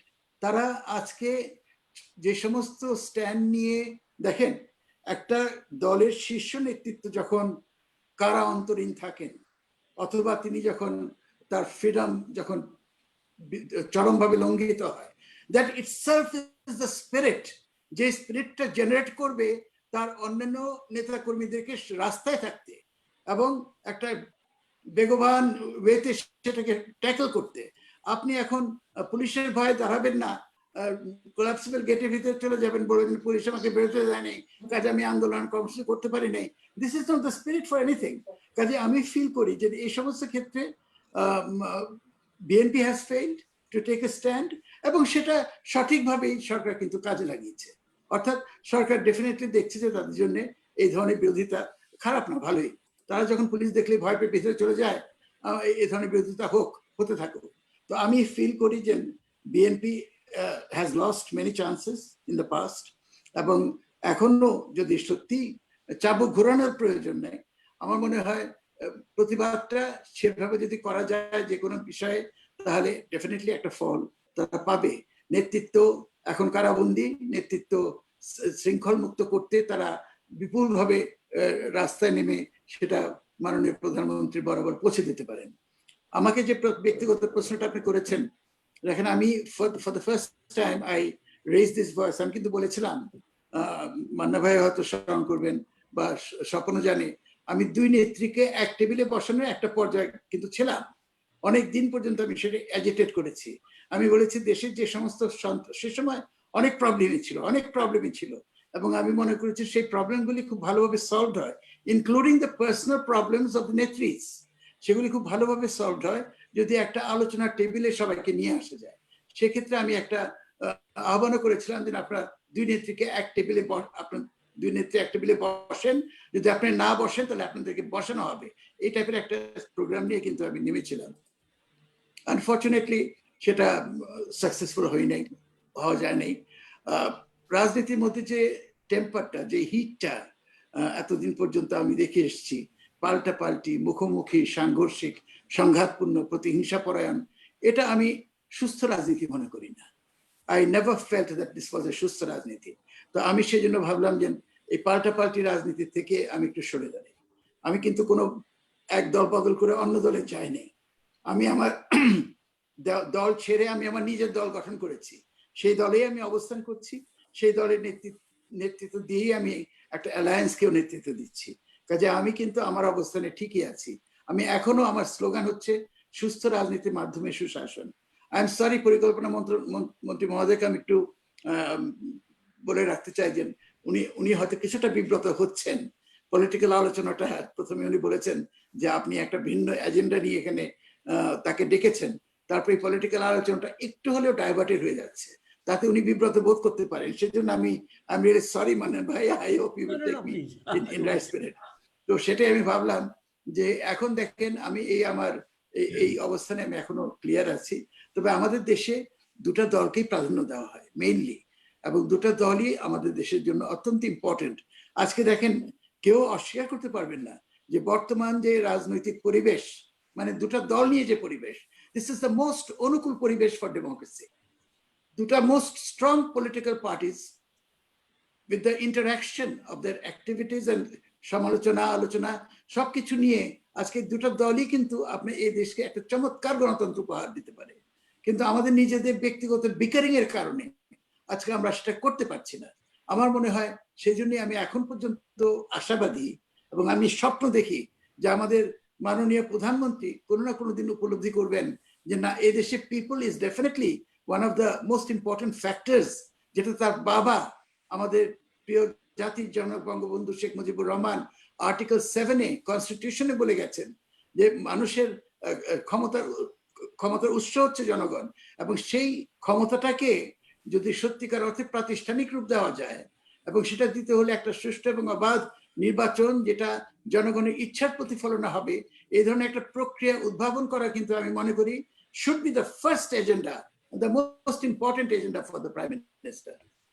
এবং উনি এটা করবেন, আমি আশাবাদী এই জন্য করবেন, তিনি ডেভেলপমেন্ট অ্যাক্টিভিটিস খুব ভালোভাবে করছেন, স্বাভাবিকভাবে অনেক জন সমর্থন করাচ্ছেন, কিন্তু তার কিছুটা হলেও রাজনৈতিকভাবে কিন্তু তিনি প্রশ্নবিদ্ধ। এই সমস্ত কারণে আজকে এই ভোটের অধিকারটা দিতে যেয়ে যদি উনি একটা নির্বাচনী প্রক্রিয়া প্রাতিষ্ঠানিক রূপ দিতে পারেন, যেটার মাধ্যমে মানুষ তার ইচ্ছার প্রতিফলনের সরকার গঠন করতে পারবে, এটা হবে তার সবচেয়ে বড় অবদান ফর দ্য কান্ট্রি। এবং এই অবদানটা দিলে পরে উনি যদি সেই সিস্টেমে পরাজিত হন, তবুও তিনি জয়ী বাই গিভিং দ্যাট সিস্টেম। এবং এই উপলব্ধিটা তার মধ্যে যখন আসবে, আমি ফিল করি আমাদের দেশের রাজনৈতিক যে আকাশ, যেটা এখন মেঘাচ্ছন্ন বিভিন্ন কারণে, সেটা সম্পূর্ণ পরিষ্কার হয়ে যাবে। আমি এখনো মনে প্রাণে বিশ্বাস করি বঙ্গবন্ধু কন্যা, আমাদের জাতির পিতা, জাতির জনক বঙ্গবন্ধু শেখ মুজিবুর রহমানের কন্যা, তিনি গণতন্ত্রের মানুষ কন্যা হিসেবে পরিচিত। গণতন্ত্র উপহার দিতে তিনি পিছপা হবেন না, এটাই আমি বিশ্বাস করি। এবং সেই জন্য আমি এখনো আশাবাদী যে আমার দল নিয়ে সুস্থ রাজনীতির ডাক দিয়ে আমি কিছু দফা দিয়েছি, যে দফা আমি মনে করি যদি বাস্তবায়িত করা যায়, এই দেশে নিশ্চিদ্রভাবে একটা ভোটার তালিকা প্রণয়নের কর্মসূচি বাস্তবায়ন করা যাবে, একটা ভোটার আইডি কার্ডের সিস্টেমের মাধ্যমে যার ভোট সেই দেবে। এই ধরনের কিছু প্রক্রিয়ার মধ্যে দিয়ে যদি আমরা ভবিষ্যতে নির্বাচন প্রক্রিয়াটা দেখাতে পারি বা দিতে পারি, এই দেশে গণতন্ত্র সুসংহত হবে এবং জনগণ তাদের নিজেদের পাওয়ার মধ্য দিয়ে ক্ষমতায়িত হবে। এবং আমি ফিল করি মাননীয় প্রধানমন্ত্রীও সেই ধরনের একটা সিস্টেমে থেকে নির্বাচন করলে পরে she will again be enjoying the confidence of the people. এটা আমার আশাবাদী। এই সমস্ত কথা বলে ধরুন হয়তো মান্নান ভাই বলবেন, কি বলে আমাদের মাহমুদুর রহমান মান্না ভাই বলবেন, এই যে দেখো একটা দালালি করছে। আবার জহিরুদ্দিন স্বপন বলবে, এই যে দেখো বিএনপি থেকে চলে যে কি ধরনের আজে বাজে কথা বলছে। বাট আমি মনে করি আপনি কি জি আপনি মনে করেন আপনি তো সেই বহু বছর ধরে এটা ট্রাই করছেন, কিন্তু এখনো যদি ট্রাই এর কথা বলছেন, এখনো কিন্তু আপনি আশার কথাই বলে যাচ্ছেন। তা আমি সেটাই বলছিলাম যে আপনি এখন যেন অর্থনৈতিক মুক্তির জন্য, আসলে আমি কেন কথাগুলি উঠালাম, আসলেই কিন্তু যে দেশের রাজনৈতিক পরিবেশ রেসিপ্রোকালি যদি একটা সুষ্ঠু রাজনৈতিক অনুশীলন না থাকে, তাহলে কিন্তু অর্থনৈতিক মুক্তিও সম্ভব নয়। যে কারণে একটার সাথে আরেকটা ভেরি রিলেভেন্ট, এই কারণে কথাগুলো উঠে এসছে। বিশেষ করে আপনি মাহমুদুর রহমান মান্না এবং জহিরুদ্দিন স্বপন, আপনারা সবসময় চেয়েছেন একটা পজিটিভ পলিটিক্স এদেশে আসুক, সুন্দর একটা ভবিষ্যতের জন্য। যে কারণে আমার কাছে মনে হচ্ছে যে একটা সুন্দর টেবিল, এই সুযোগে আমি আপনাদের এই তিনজন যেহেতু উপস্থিত আছেন, মাননীয় পরিকল্পনা মন্ত্রীও পরিকল্পনার মন্ত্রণালয়ের দায়িত্বে আছেন, সো সবকিছু মিলে ভবিষ্যৎ পজিটিভ বাংলাদেশের জন্য কি করা যায় সেই বিষয়টা একটার সাথে একটা রেসিপ্রোকালি ভেরি রিলেভেন্ট। আপনার এই ধারণা তো অবশ্যই প্রাধান্য পাবে মাননীয় প্রধানমন্ত্রীর সাথে। এই যে ধারণা আপনি করেছেন, পরিবেশগত দিক থেকে একটা পরিবর্তন থাকা দরকার, এটার মাধ্যমে আরো সামনের দিকে এগিয়ে যাওয়ার প্রয়োজন হবে বা যাওয়া যাবে, এটা তো আমরা কেন শুধু, এটা কি আমাদের মাননীয় প্রধানমন্ত্রী বোঝেন না? এটা তার মন্ত্রিসভার অন্যান্য জ্যেষ্ঠ মন্ত্রীরা বোঝেন না? তারাও তো একইভাবে এটা আন্ডারস্ট্যান্ড করবেন। এবং যেটা জনগণের কল্যাণে, যেটা দেশের কল্যাণে, সেটা করার জন্যই তো এই সরকার নিজেরা জনগণের কাছ থেকে ম্যান্ডেট নিয়েছে। And we are hoping that this will ultimately be implemented. This is what my জি আমরা এই বিষয়ে মাননীয় পরিকল্পনা মন্ত্রীর কাছেও জানবো যে কি ধরনের ব্যক্তিগতভাবে দলীয়ভাবে আপনাদের আসলে সত্যিকার অর্থে বাংলাদেশ উন্নয়নে, বাংলাদেশের ভবিষ্যতের শক্ত অর্থনৈতিক উন্নয়নের জন্য কি পরিকল্পনা আপনাদের মধ্যে রয়েছে। এই করোনাকালীন সময়ে, বিশেষ করে এই সংকটকালীন সময়ে কিন্তু অনেকেই রিগ্রেট করছে বিগত আমলের খারাপ কর্মকাণ্ডের কারণে, অনেক করছে। তো আপনাদের মধ্যেও কি পরিবর্তন আসছে কিনা, আনবেন কিনা, সে ব্যাপারে কি মাহমুদুর রহমান মান্না ভাই আপনার কাছে যেতে চাই, বিশেষ করে এই পর্যায়ে। এরপর আমি শেষ 2 মিনিটের জন্য বা 1 মিনিটের জন্য আমি সবার কাছে আবারও যাব, একটু লম্বা হয়ে যাচ্ছে, তারপর খুব গুরুত্বপূর্ণ আলোচনা চলছে। আপনি গেলাম প্রশ্নগুলি করে গেছে, সে ব্যাপারেও আপনি বলবেন, এবং আপনার অবস্থান থেকে যে বিগত বা পূর্বের যে আলোচকদের মতামতের পরিপ্রেক্ষিতে আপনি যদি বক্তব্য রাখেন। জনাব মাহমুদুর রহমান মান্না। আবারও মান্নান ভাইয়ের কথা দিয়ে শুরু করতে হয় আমাকে। বলেছেন he is a dissent gentleman, এবং আওয়ামী লীগের মতো বর্তমান সরকারের তার মতো একজন মন্ত্রী আসলে খুব কাজের। আপনি রোগীকে বা যে কোনো একটা ওষুধ খাওয়াতে চান, খুবই তিতা, গিভ এ সুগার কোট। এই সুগার কোট দেওয়া হয়, কিন্তু হয় কি, যদি ভেতরে ম্যাটেরিয়ালটা ঠিক না থাকে, তাইলে আপনি যতই সুগার কোট দেন, যত অলংকার লাগান, যত ব্যঞ্জনা দেন, ওগুলোতে কোনো কাজ হয় না। এই যে স্ট্যাটিস্টিক্স এর কথা বললেন, দেখেন আমি জাতিসংঘের কথা বলেছিলাম, আমি ভেবেছি যে ওই কথার মধ্যেই হয়ে যাবে, কিন্তু এখন বলছি একটু এক্সপ্লেন করা দরকার। জাতিসংঘের যে একটা স্ট্যাটিস্টিক্যাল ক্যাপাসিটি স্টোর আছে, ওরা বাংলাদেশের তথ্যের স্ট্যাটিস্টিক্সের যে দুর্বলতা সেটার উপর বলেছে, কোন কোন খাতে কি কিভাবে দুর্বলতা বিস্তারিত বলেছে।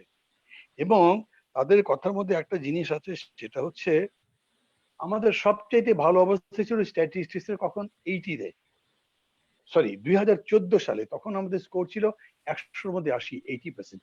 এখন আমাদের স্কোর 62.2 সাউথ ইস্ট এশিয়ার মধ্যে, এবং এই এলাকার মধ্যে একমাত্র আফগানিস্তান আমাদের নিচে, সবগুলো আমাদের উপরে। আর মানে আমাদের স্ট্যাটিস্টিক্সে বিশ্বাস করবার মতো কোনো কারণই নাই। হেলথের কথা বাদ দেন, ইকোনমিক্সের কথা যদি বলেন, ফিনান্সের কথা যদি বলেন, তো ব্যাংকের কি অবস্থা আমরা সবাই জানি। আমাদের তো ধরেন যে শেয়ার মার্কেট তো নাই, তারপরে এই ইনভেস্টমেন্টের অবস্থা কি, এগুলো সব আমি মনে করি যে সব কম বেশি বলেছে যে অর্থনীতিটা কত খারাপের দিকে, কত খারাপ জায়গাতে গেছে। এখন ধরেন আমরা কত লোন করছি, কি করছি, সেগুলো হয়তো উনি বলছেন, কিন্তু বিদ্যুৎ বিল বাড়িয়ে বাড়িয়ে টাকা নিলেন, যে এখন পর্যন্ত একজনের ব্যবস্থা নিলেন না কেন?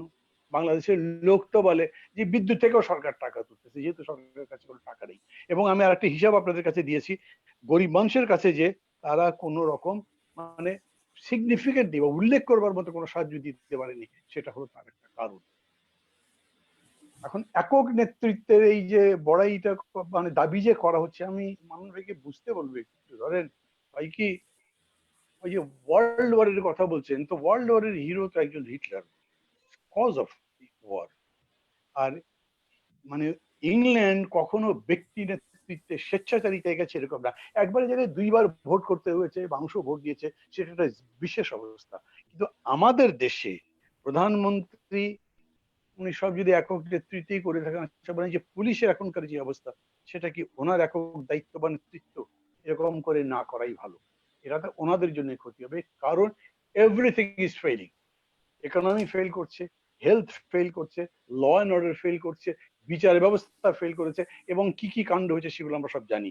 শুধু ফেইলিয়ার, সাকসেস স্টোরি কিন্তু আমি এমন কিছু দেখতে পাচ্ছি না।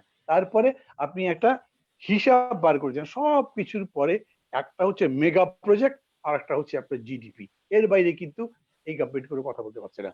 আমি আপনাদের সবার মনে করিয়ে দেওয়ার জন্য বলি, দেখেন আমরা যখন বিরোধী আন্দোলন করি, সেই সময় পাকিস্তানের জিডিপি কত ছিল? 11.5। জিডিপি একটা প্যারাফার্নালিয়া, একটা সূচক, কিন্তু এটা সবকিছু এক্সপ্লেন করে না। জিডিপি আপনাকে ইভেন মানে আনইকুয়াল যে ডিস্ট্রিবিউশন, যে বৈষম্য, ধরুন বৈষম্য, গরিব মানুষের যে অবস্থা, এগুলোর কথা বলে না। জিডিপি একটা সূচক, যেটা একটা সাইড বলে, এটা ডেভেলপমেন্টের আমি মাঝে মাঝে মনে করি খুবই দুর্বল সূচক। আর এই কারণে পিকেটির মতো অর্থনীতিবিদও বলছেন, বিশেষ করে এই করোনার মধ্যে, যে এই করোনা থেকে বেরিয়ে আসবার জন্য নিশ্চয়ই আমাদেরকে ওয়েলফেয়ার ইকোনমিক্সের দিকে যেতে হবে। এটা উনি ইন্ডিয়াতে বলেছেন, সব জায়গায় বলেছেন। আর আপনি যেহেতু কানাডা আছেন, আপনি নিজে জানেন যে ওয়েলফেয়ার ইকোনমিক্স এর পক্ষে এখন কত কি বলা হচ্ছে। ওনারা কেবলমাত্র জিডিপি বলছেন আর বিগ প্রজেক্ট বলছেন, ওয়েলফেয়ার কই? গরিব মানুষের নিরাপত্তা কই? ফুড সিকিউরিটি কই? যে তিনটা মেইন জিনিস আপনার এসডিজির মধ্যে ছিল, ইকোনমিক, সোশ্যাল এবং এনভায়রনমেন্টাল। এনভায়রনমেন্ট তো আমরা এখানে আলোচনাই করতে পারিনি, এনভায়রনমেন্টে কোনো কাজই নেই গভর্নমেন্টের, সব নদী দখল করেছে, উদ্ধার করতে পারছে, আরো অন্যান্য দিকগুলো তো আছে। এই সমস্ত জায়গাতেই একটা পর একটা ব্যর্থতা দেখা যাচ্ছে। তাহলে কি করা যায়? আমি মানি যেটা উনি বলছেন, এই প্যান্ডেমিকে সবারই অবস্থা খারাপ হয়েছে, বাংলাদেশের হয়েছে, স্বীকার করে নেওয়া ভালো। উনি স্বীকার করছেন, সবাই করেন না, কারণ প্রথম থেকে তো তারা বলছিলেন যে করোনা আমাদের নিয়ন্ত্রণের মধ্যে আছে। কত যে হুলস্থুল, মনে হচ্ছে যে ভাইরাসটা তাদের কথা মতো চলে, উঠে বসে এইরকম করেছে আর কি। তো এগুলো বাদ দিয়ে 3 মাস পরে বুঝেছেন, বুঝবার পরেও যেটা যেটা করেছেন, এই যে গার্মেন্টস ওয়ার্কার নিয়ে এত কথাবার্তা হচ্ছে, আপনি বলেন আমাদের চাইতে এখন ভিয়েতনাম বেশি এক্সপোর্ট করছে, বেশি অর্ডার পেয়েছে। কেন? বিকজ ভিয়েতনাম খুব সাকসেসফুলি কোভিড হ্যান্ডেল করতে পেরেছে, তাদের কাছে অর্ডার যাচ্ছে, আমাদের কাছে অর্ডার আসছে না, কমে যাচ্ছে। বাইরের সাহায্য সংস্থাগুলো আমাদের এখানকার গার্মেন্টস ওয়ার্কারদের জন্য হাজার হাজার কোটি টাকা স্যাংশন করেছে যে তাদের কাছে দাও। 3 মাস হয়ে গেছে, গভর্নমেন্ট কোনো প্ল্যান বাড়াতে পারেনি। আজকের পত্রিকাতে এবং ফেসবুকের বিভিন্ন জায়গায় রিপোর্ট আছে, এবং নাজমা আক্তার যিনি দায়িত্ব আছেন তিনি বলেছেন যে এই সম্পর্কে গভর্নমেন্টের কোনো পলিসি বুঝতে পারছি না, আর সব কিছু পরামর্শ করছে কেবলমাত্র মার্কেটের সঙ্গে আর বাইং হাউসগুলোর সঙ্গে, ওয়ার্কারদের সঙ্গে কোন রকম পরিচালনা আলোচনাই করা হচ্ছে না। তার মানে দাঁড়াচ্ছে গভর্নমেন্ট ওয়েলফেয়ারের দিকে যাচ্ছে না, গরিব মানুষের দিকে যাচ্ছে না, মানুষ আরো দরিদ্র হয়ে যাচ্ছে, সেটা অ্যাটেন্ড করবার দিকে যাচ্ছে না। একটা বড় বিপদের সামনে আছি। কি করা যেতে পারে? আমি একটু আপনাকে বলিনি, আপনি বলেছেন একটা দল গঠন করলে না, আমার তো একটা রাজনৈতিক দল আছে, নাগরিক ঐক্য, রেজিস্ট্রেশন নাই, কারণ ওটা বলে আরেক দিকে চলে যাবে। ইলেকশন কমিশন আর কোন দল যাতে রেজিস্ট্রেশন না পায় সেরকম একটা আইন ইতিমধ্যেই করেছে বলে আমরা শুনছি, বিবিসি তো সেদিন বলেছে। তো এই পরিস্থিতিতে কি করা উচিত? আমি যে প্রস্তাব দিয়েছিলাম, আমি দেখছি পরবর্তীতে আকবর আলী খান সাহেব একই রকম কথা বললেন, এটা আপনাদের সবার মানে চোখে পড়বে সেই জন্য বলছি। উনি বলছেন ঘুরে দাঁড়াতে পারে, অর্থ নিশ্চয়ই ঘুরে দাঁড়াবে। যদি আপনি স্প্যানিশ ফ্লুর পরে ঘুরে দাঁড়াতে পারেন, সেকেন্ড ওয়ারের পরে দাঁড়াতে পারেন, তাহলে এই প্যান্ডেমিকের পরে দাঁড়াতে পারবেন না কেন? নিশ্চয়ই পারবেন, পারতে হবে আমাদেরকে। এবং সেই অর্থে মাননীয় ভাই যে সাহস, প্রতিজ্ঞা, আমি এগুলোকে সম্মান করে বলছি, কিন্তু তার জন্য আপনাকে ঠিক মতো পদ্ধতিটা নিতে হবে। তো আকবর আলী খান বলছেন একটা পুরো পরিকল্পনা, short term, mid term, long term, to come back and to go forward. এইটা করবার জন্য উনি বলছেন সবচেয়ে বেশি দরকার হচ্ছে সুশাসন। সুশাসন আছে? সিম্পল নাই। সুশাসন যদি থাকবে, তাইলে এরকম করে গুম খুন এগুলো চলতে থাকে, সুশাসন যদি থাকবে তাহলে এতগুলো লোক গ্রেপ্তার হতে পারে, এগুলো লম্বা সবাই সেগুলিকে বা আবার ফিরে ফিরে আনার জন্য, গণতন্ত্র ফিরিয়ে আনার জন্য, গণতন্ত্রের পথে ফিরে আনার জন্য আপনাদের ভূমিকাও কতটুকু আপনারা রেখেছেন? কারণ এটাও কিন্তু প্রশ্নের জায়গায় আসে। আমরা তো না না আমরা তো কাজ করছি এখন। আপনারা বলতে যদি আপনি আমাকে জিজ্ঞেস করেন, আমার দলকে জিজ্ঞেস করেন, আমি যতটুকু জায়গায় যাচ্ছি তা তো করছি। আমার কোনো ভূমিকা নেই, তারপরে সরকার আমাকে 2 বছর জেল খাটালো কেন বলেন? আমার কোনো শক্তিও নেই, তারপরে খাটালো কেন? আমি করছি ওটা। কিন্তু আপনি যদি সামগ্রিক ভাবে বলেন, যৌথভাবে, সমষ্টিগতভাবে বলেন, সেই আনসারটা আমি খুবই পার্সিয়ালি দিতে পারবো, সব মিলিয়ে দিতে পারবো না। তবে সবাই মিলে যদি পারতাম তাহলে জবরদখল বাংলাদেশে থাকতো না। সবাই মিলে যদি থাকতে পারতাম তাইলে এত বড় ব্যর্থতার পরে আর যে দুর্নীতি, যে চুরি, হেলথ সেক্টর সহ সমস্ত জায়গাতে আপনি চাদর কেনেন হাজার হাজার টাকা দিয়ে, এগুলো মানে কি একটা কাহিনী? তারপরে বাকি আপনি ভালো ভালো করে কথা বললেই তো হবে না। করেছেন তো এই দুর্নীতিগুলো, এবং সমস্ত কিছু ধারাবাহিকভাবে সমস্ত জায়গায় প্রকাশিত হয়েছে। আমি যেহেতু আমাদের মানে দুর্নীতি অলসো পার্ট অফ ইকোনমিক্স, সেখানে আপনি অর্থনীতির কত কত কিভাবে ক্ষতি হয় সে আলোচনা লম্বা করে যাচ্ছে, আপনি বলছেন সময় কম, কিন্তু দুর্নীতির কোনো কিছু তারা এখন পর্যন্ত টাচ করতে পারেননি, কন্ট্রোল করতে পারেন নাই। খুনাখুনি, গুম খুন কোনো কিছু কন্ট্রোল করতে পারেননি। তো দুঃশাসন চালাবেন, তারপরে আপনি বলবেন যে আমি ঘুরে দাঁড়াবো। সেই ঘুরে দাঁড়ানো মানেটা কিরকম হবে জানেন? ওই মেগা প্রজেক্ট মানে যে বলে না, ইকোনমিক্স একটা কথাই আছে, মেগা প্রজেক্ট মানে মেগা লুট, মেগা প্লান্ডার। এটা এইরকম ঘটনা ঘটবে। এ নিয়ে তো প্রচুর কথাবার্তা বেরিয়েছে। আপনি বলেন একটা জেলা শাখা ছাত্রলীগের প্রেসিডেন্ট সেক্রেটারি 2,000 কোটি টাকা বিদেশে পাঠিয়েছে, গভর্নমেন্ট ট্রান্সফার করতে পারবে? আমি কি এটা মান্নান ভাইকে প্রশ্ন করতে পারবো? আমি করছি না, কিন্তু কিন্তু এই প্রশ্ন আমি কাকে করব? যে ছাত্রলীগের প্রেসিডেন্ট, ছাত্রলীগের সেক্রেটারি 2,000 কোটি টাকা কোথা থেকে কামাই করে? ফরিদপুর একটা মফস্বল জেলার মধ্যে থেকে এই টাকা কার, কোথা থেকে আসলো, এবং কতজনের নামে দুর্নীতির মামলা? সব নাম যদি বলি তাহলে তো ধরেন অনেক কাহিনী হয়ে যাবে। সেই প্রেক্ষিতে আমি বলছি ইট ইজ এ মাস্ট একটা কিন্তু সুশাসন। সরকার ধরছেও, সেগুলিকেও ধরছে। আসলে প্রথম থেকে তো আর কোনো কিছু অপরাধ না করলে, তো সংগঠিত না করলে ধরা সম্ভব হয় না। আমরা দেখেছি এই ছাত্রলীগের নেতাকেও কিন্তু সরকার গ্রেফতার করেছে, ফরিদপুরের জেলা আওয়ামী লীগ সভাপতিকেও গ্রেফতার করেছে, অনেকেই গ্রেফতার করেছে, সেটাও অবশ্য প্রশংসার দাবি রাখে। মানে এখন যদি আপনি বলেন যে হ্যাঁ গ্রেপ্তারি যে পুরি র্যাব তো খুবই কাজ করছে, তো আমি পাল্টা তখন প্রশ্ন করবো যে ওই প্রদীপকেও তো তারাই বড় করেছে, এরকম করে বলার কি কোনো মানে আছে? অনেক কিছুই হয় যা টিপ বেরিয়ে যায়, যখন আপনি হজম করতে পারেন না তখন আপনাকে ধরতে হয়। ওই জন্য ধরেছেন। আপনি যে ধরেছেন ছাত্রলীগের প্রেসিডেন্ট সেক্রেটারিকে, আসল মানুষকে, আমি বেট দিয়ে বলতে পারি ছাত্রলীগের প্রেসিডেন্ট সেক্রেটারি এই অল্প সময়ের মধ্যে 2,000 কোটি টাকা কামাই করতে পারে না। কি আমি তা জানি না। ওই যে আপনি একটু আগে বললেন যে বলেন তো রহস্যটা কি, কেমনে এখনো স্বাস্থ্যমন্ত্রী আছে, ওটা আমি যেমন জবাব দিতে পারিনি, এখন এইটারও জবাব দিতে পারবো না। আমি বলছি সরকার যখন ঠেকাই পড়েছে তখন হয়েছে, না হলে ক্যাসিনো কয়েকজনকে অ্যারেস্ট করে বাহাদুরি করবে আমি ধরলাম, তো ঢুকলো কেমনে যন্ত্রপাতি এগুলো, কাস্টমস কিরকম করে ফাঁকি দিল, সেই খোঁজটা কি আপনি করেছেন? আপনি কি ভেতরে হাত দিচ্ছেন কিরকম করে হলো এইটা? এবং যথাযথভাবে ইনভেস্টিগেশন করে কাজগুলো কি করাচ্ছে, সুশাসন প্রতিষ্ঠা করবার জন্য সেটা তো লাগবে। সবার উপরে বড় কথা হচ্ছে মানুষকে কথা বলতে দেন ঠিক মতো, কথাও তো বলতে দিচ্ছেন না। একজন অধ্যাপক লিখেছেন, তিনি আওয়ামী লীগ করেন, যে আপনি স্বাস্থ্যমন্ত্রী ছিলেন সরকারের, অথচ আপনার অসুখ হওয়ার পর আপনি বেসরকারি হাসপাতালে ভর্তি হলেন, তাহলে স্বাস্থ্য অবস্থা কি? সেই লোকটা এখনো জেল খাটছে। আমি এখন এটা যদি জিজ্ঞেস করি, তারপর সকালবেলা বা রাত্রেবেলা একটা আমাকে যদি ধরে নিয়ে যায়, তো তখন কি বলবেন? বলবেন না সরকার একটা ব্যবস্থা নিচ্ছে। কি ব্যবস্থা নিচ্ছে? আমি জি বলছি সুশাসন না হলে এগুলো কোনো কিছু হতে পারে না। জি মানবে অনেক ধন্যবাদ আপনাকে। জহিরুদ্দিন স্বপন, আপনার কাছে রেখে যাওয়া প্রশ্নের উত্তর আমি অবশ্যই পাবো, পাশাপাশি অনেকগুলি প্রসঙ্গ উঠে এসছে, সেখান থেকে যদি আপনার মতামত থাকে আপনি মূল্যায়ন করবেন আপনার পক্ষ থেকে। ধন্যবাদ। আমি প্রথমে একটা বিষয় একটু পরিষ্কার করে নেই। আমি একটা কথা খুব প্রতীকী অর্থে বলেছি, সেটি হচ্ছে যে বিরোধী দলের প্রধান কাজই হচ্ছে সংসদে হোক সংসদের বাইরে হোক সরকারকে সঠিক পথে রাখার জন্য চাবুক মেরে সমালোচনা করা। এটা কিন্তু প্রতীকী অর্থে বলা, এটাকে অন্যভাবে আমি বিশ্বাস করি যে মান্নান ভাইয়ের মতো বিজ্ঞ মন্ত্রী, বিজ্ঞ আপনার সাবেক সরকারি কর্মকর্তা ভুল বোঝার কোনো কারণ নাই। আমি নিয়ে আর হুদা ভাই তো অনেক দীর্ঘ দিনের রাজনীতি, নিশ্চয়ই আপনারা ভুল বুঝবেন না। মান্নান ভাই কিছু বলেননি তো এটা।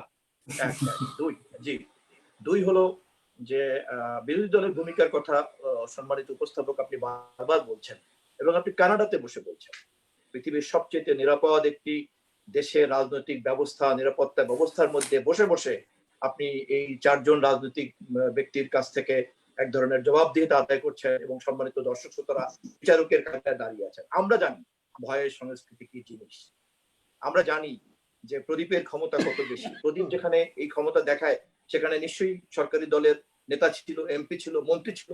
কই তাদের চেয়ে দেখেন প্রদীপের কত ক্ষমতা বেশি এবং কতগুলি হত্যার পরে কেবলমাত্র এই ধরনের পরিস্থিতি আসতে বাধ্য হয়।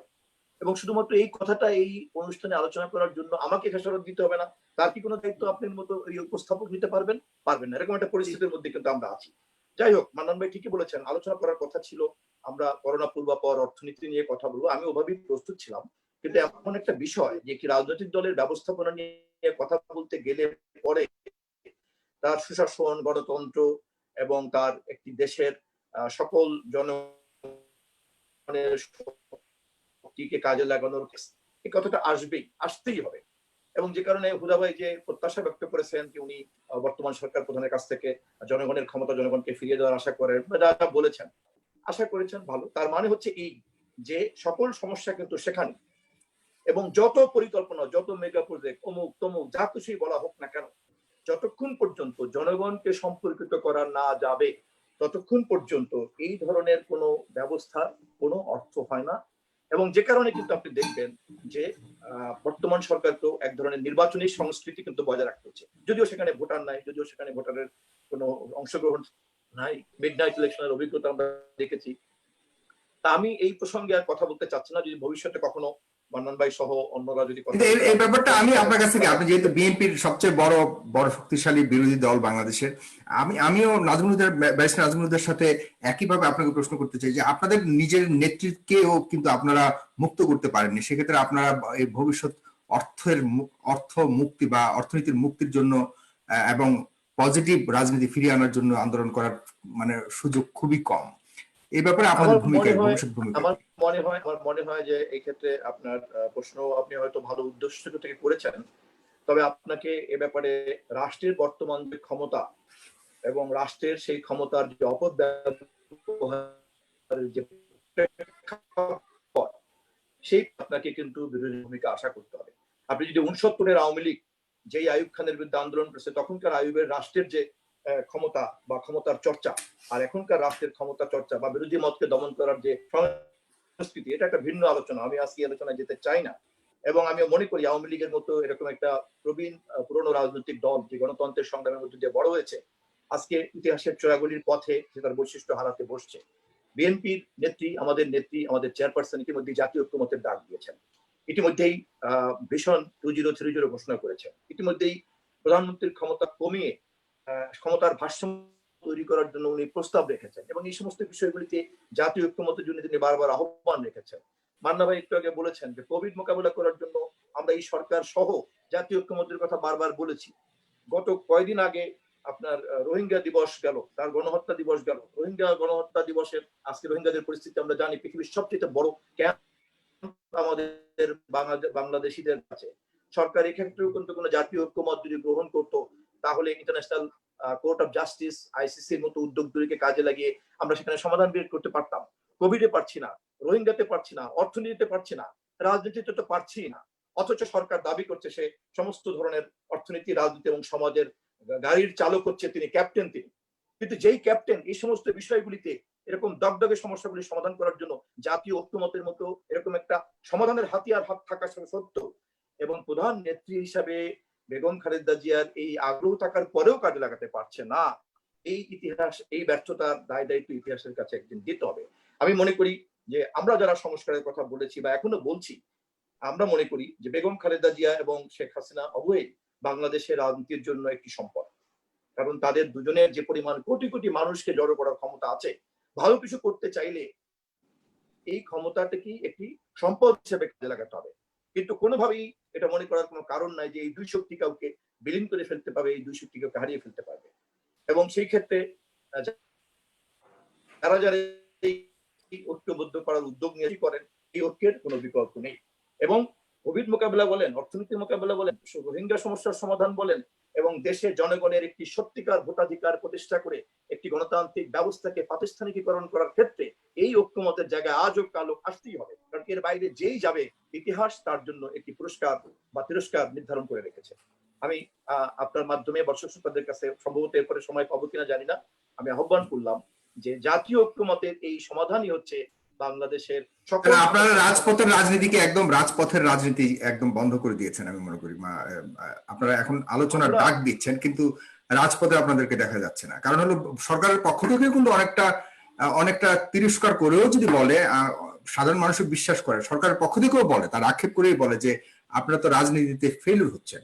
তারাও চাচ্ছে একটা শক্ত এবং শক্তিশালী বিরোধী দল গঠন হোক, কারণ শক্তিশালী বিরোধী দল কিন্তু ছায়া সরকারের ভূমিকা পালন করে এবং ছায়া সরকারের ভূমিকা কিন্তু অর্থনৈতিক মুক্তি বলেন, ভবিষ্যৎ বা যে কোনো দেশের উন্নয়নের, ভবিষ্যৎ উন্নয়নের ক্ষেত্রে কিন্তু বড় ভূমিকা পালন করে। এগুলি তো পুরনো কথা, আমি আপনাকে বারবারই বলছি, কানাডায় বসে আপনি অনুষ্ঠান উপস্থাপন করছেন, যদি সুযোগ থাকতো মরহুম সিনহাকে এখানে এসে বর্তমান পরিস্থিতি ব্যাখ্যা করা, সে তো রাজনীতিও করে না, খুব সাধারণ মানুষ, তার একটা আপনাদের সময়কালীন সময় তো আপনারা নির্যাতন করেছিলেন, তাও তো সত্য। তবুও তো আওয়ামী লীগ রাস্তা ছেড়ে যায়নি, তবুও তো আওয়ামী লীগের নেতারা মার খেয়েছে, রক্তাক্ত হয়েছে, তারা রাস্তা ছেড়ে যায়নি, তারা আদায় করেছে। কারণে কিন্তু সেই পরিসংখ্যানের কারণে কিন্তু আপনার বিরুদ্ধে যদি এখন একটা মামলা দায়ের হয় জাস্টিফাইড হবে না। অতএব ওটা আরেকটা আলাপ হচ্ছে যে এই অনুষ্ঠান করার অপরাধে কি এই সরকার বা আমরা যে কেউ আপনার বিরুদ্ধে কথা বলতে পারি? নিশ্চয়ই পারি না। আমরা এখানে যে কোনো কথা বলার কারণে কি কেউ কাউকে ব্যক্তিগত ফ্যাসলা দিতে হবে? তা পারি না। আমাদের মূল আলোচনাটি হচ্ছে যাই করতে চাই না কেন আমাদেরকে জাতীয় ঐক্যমত লাগবে এবং ঘাটতিতে হচ্ছে সেই ঐক্যমতে। ধন্যবাদ আপনাকে জহিরুদ্দিন স্বপন। মাননীয় মন্ত্রী, আপনি যদি শুধুমাত্র 1.5 মিনিটে শেষ বক্তব্য দেন দয়া করে, এরপর আমরা অনুষ্ঠান শেষ করব। জি জি, থ্যাংক ইউ। বিদ্যুৎজনকে আবার আমার সালাম শুভেচ্ছা। খুব কুইকলি যাব। প্রথম, স্ট্যাটিস্টিক্সের দুর্বলতা আছে, স্বীকার করি, ইমপ্রুভ হচ্ছে। আমাদের statistics IMF, world bank, ADB ব্যবহার করে, নাম্বার 1। নাম্বার 2, মার্কিনিরা যে চাঁদে নামলো অনেক গবেষণা করার পরে, অ্যাপোলো 11 নামার পরেই প্রমাণিত হলো যে এই স্ট্যাটিস্টিক্স বা হিসাব তাদের ঠিকই ছিল। আমাদের স্ট্যাটিস্টিক্স, হিসাব, প্ল্যানিং যাই করি না কেন, আমাদের উচ্চ প্রবৃদ্ধি অর্জনের পরে এটা লজিক্যালি এস্টাবলিশ যে আমাদের গত কয়েক বছরের ধারণা, চিন্তা, হিসাব সঠিক ছিল, নইলে আমরা এই প্রবৃদ্ধি অর্জন করতে পারতাম না। নেক্সট পয়েন্ট, প্রবৃদ্ধি নিয়েও কিন্তু মাননীয় মন্ত্রী অনেক প্রশ্ন আছে। এটা প্রবৃদ্ধি, এই যে সংখ্যা নির্ণয় মানের যে প্রসেস, এটা নিয়ে অনেক প্রশ্ন আছে। যাই হোক, আপনি বলেন। আচ্ছা, প্রশ্নটা মুশকিল, ওটা বলছি তো।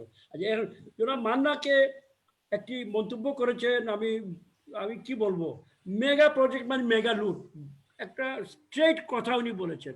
বাট আমি বিশ্বাস তিনি জাতীয় পর্যায়ে রাজনীতি করেন। এই যে মেগা প্রজেক্ট, একটা উদাহরণ, এই পদ্মা, 16 কোটি মানুষ অপেক্ষা করে, একটা স্প্যান কোন দিন লাগবে উনি জানেন এটা। 10,000 কোটি টাকা থেকে এখন 30,000 কোটি টাকাতে আসছে মাননীয় মন্ত্রী। যেটা বলতে চাচ্ছি, একটা সেতুর একটা স্প্যান উঠবে, গোটা জাতি অপেক্ষা করে। তার মানে এটা গুরুত্ব মানুষের ইমাজিনেশনে কোথায়, এইটা প্রতি আপনার দৃষ্টি দিচ্ছি। এখানে ওখানে 2-একটা চোর ছেচর কিছু টাকা মেরে দিয়েছে, ইট ইজ এ ক্রিমিনাল। 10,000 কোটি থেকে তাই বলে 30,000 কোটি টাকা মাননীয় মন্ত্রী। জি বলুন প্লিজ।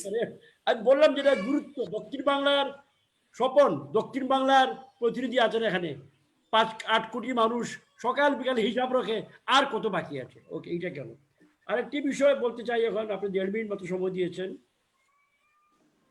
সুশাসন ভেরি ইম্পর্টেন্ট এবং অ্যাবসলিউটলি কোনো প্রশ্নের ভয়ের কোনো ব্যাপার না আমার জন্য, আমি মনে করি।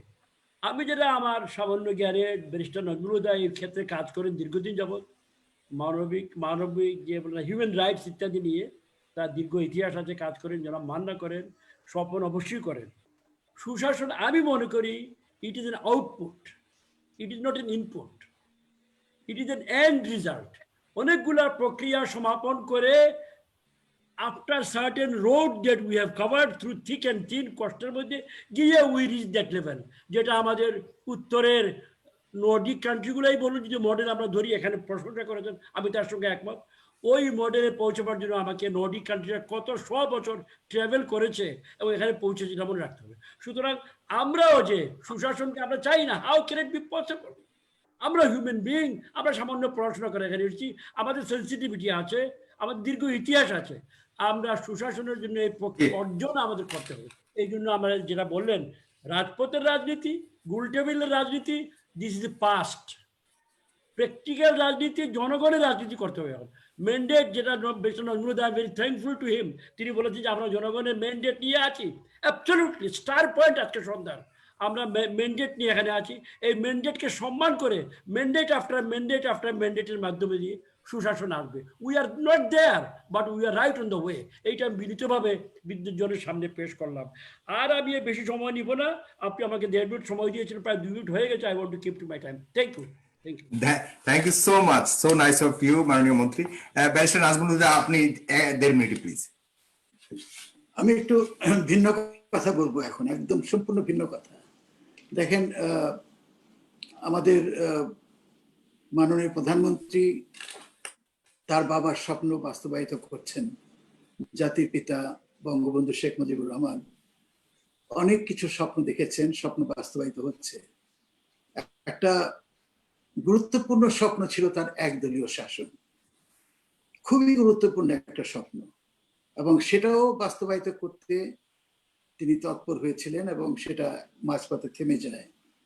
আমি মনে করি হয়তো আমাদের বঙ্গবন্ধু কন্যার তার পিতার এই স্বপ্নটা বাস্তবায়িত করারও যথেষ্ট ইচ্ছা থাকতে পারে, কারণ বাকশাল বাস্তবায়িত না হওয়ার পরেও বিভিন্ন ক্ষেত্রে বিভিন্ন গুরুত্বপূর্ণ সভা সমিতিতে উনি কিছু কিছু বক্তব্য কিন্তু বাকশালের পক্ষে রেখেছেন এবং সেটাকে একটা অত্যন্ত ভালো একটা সিস্টেম হিসেবে তিনি সেটা বলার চেষ্টা করেছেন। আমিও মনে করি যে হয়তো এটা তার একটা স্বাদও হতে পারে, স্বপ্ন, এই স্বপ্ন বাস্তবায়িত উনি করতে চান। এবং যা দেখছি বাস্তব ক্ষেত্রে আমাদের রাজনৈতিক অঙ্গনে যেটা আইন দিয়ে করা সম্ভব হয়নি, সেটা এখন প্র্যাকটিক্যালি অনেকটা সম্ভব করার চেষ্টা করা হচ্ছে, এবং সেখানে একটা শক্তিশালী বিরোধী দলকে নিশ্চিহ্ন করার পর্যায়ে নিয়ে যেয়ে সেটাকে সেখান থেকে এই ফলটা আলটিমেটলি আনার হয়তো একটা প্রক্রিয়া চালু থাকতে পারে। এটা আমার সংশয়। আমি মনে করি এটা হতে পারে যে এখন বিরোধী দলের নেত্রী বা তার নেতৃস্থানে যারা আছে তাদেরকে টার্গেটেড করে যে সমস্ত অনেক রকমের কথাবার্তা বলা হচ্ছে, এবং ইভেন প্রয়াত জিয়াউর রহমানকে টার্গেট করে অনেক কথা বলা হয়েছে, সবকিছু দিয়ে একটা দিকে শুধু আমি মনে করি তারা। আমি এ পর্যায়ে জাস্ট আপনাকে একটু থামিয়ে, এই এখানে আপনি শহীদ রাষ্ট্রপতি জিয়াউর রহমানের কথা কিন্তু একবারও উচ্চারণ করেননি, যেহেতু এখন উচ্চারণ করেছেন আপনার কাছে আমি শুধুমাত্র 30 সেকেন্ডে একটা মন্তব্য জানবো যে ইতিমধ্যে আমরা শুনতে পাচ্ছি যে বঙ্গবন্ধুকে, জাতির জনক শেখ মুজিবুর রহমানকে হত্যার পেছনে মূল পরিকল্পনাকারী হিসেবে জিয়াউর রহমানকে টানার চেষ্টা করছে। সে ব্যাপারে আপনি যেহেতু জিয়াউর রহমানের খুব ঘনিষ্ঠ সহচর ছিলেন এবং সেই শুরু থেকে আপনি তাকে চেনেন, জানেন, আপনাকে শুধুমাত্র একদম 15 সেকেন্ডে যদি এই ব্যাপারে একটু মন্তব্য করেন দয়া করে। দেখেন, যেটা আমি জানি না সেটা সম্বন্ধে আমি মোটেও মন্তব্য করতে রাজি না, এবং আমি মনে করি না যে এখন এটা নিয়ে কোনো আলোচনা হওয়া উচিত। কারণ আমি এই জন্যই বললাম, স্বপ্নটা বাস্তবায়িত করার ক্ষেত্রে এটা একটা এই ধরনের কিছু অ্যাকশন কিন্তু এই স্বপ্নটাকে বাস্তবায়িত করতে সাহায্য করতে পারে। অর্থাৎ আজকে যদি বিএনপির ফাউন্ডারের ইমেজটাকে শ্যাটার করা যায়, আজকে যদি বিএনপির বর্তমান নেতৃত্বের অবস্থানকে শ্যাটার করা যায়, তাহলে এই শক্তিশালী একটা বিরোধী দল নিশ্চিহ্ন হয়ে যাওয়ার পথে থাকবে, এবং এই স্বপ্নটা একদলীয় শাসন করার যে স্বপ্নটা সেটা বাস্তবায়িত হওয়ার হয়তো সুযোগ পাবে। এটা আমি আমার নিজের উপলব্ধি থেকে বলছি। এটা যে উনি চাচ্ছেন বা আওয়ামী লীগের যেটা এটা কি ভবিষ্যৎ আপনি যে বাংলাদেশের ভাবনা করছেন বা যে পরিকল্পনা করছেন বা স্বপ্ন দেখছেন, সেটা কি আর আমরা আশা করতে পারি, আসার সম্ভাবনা আছে?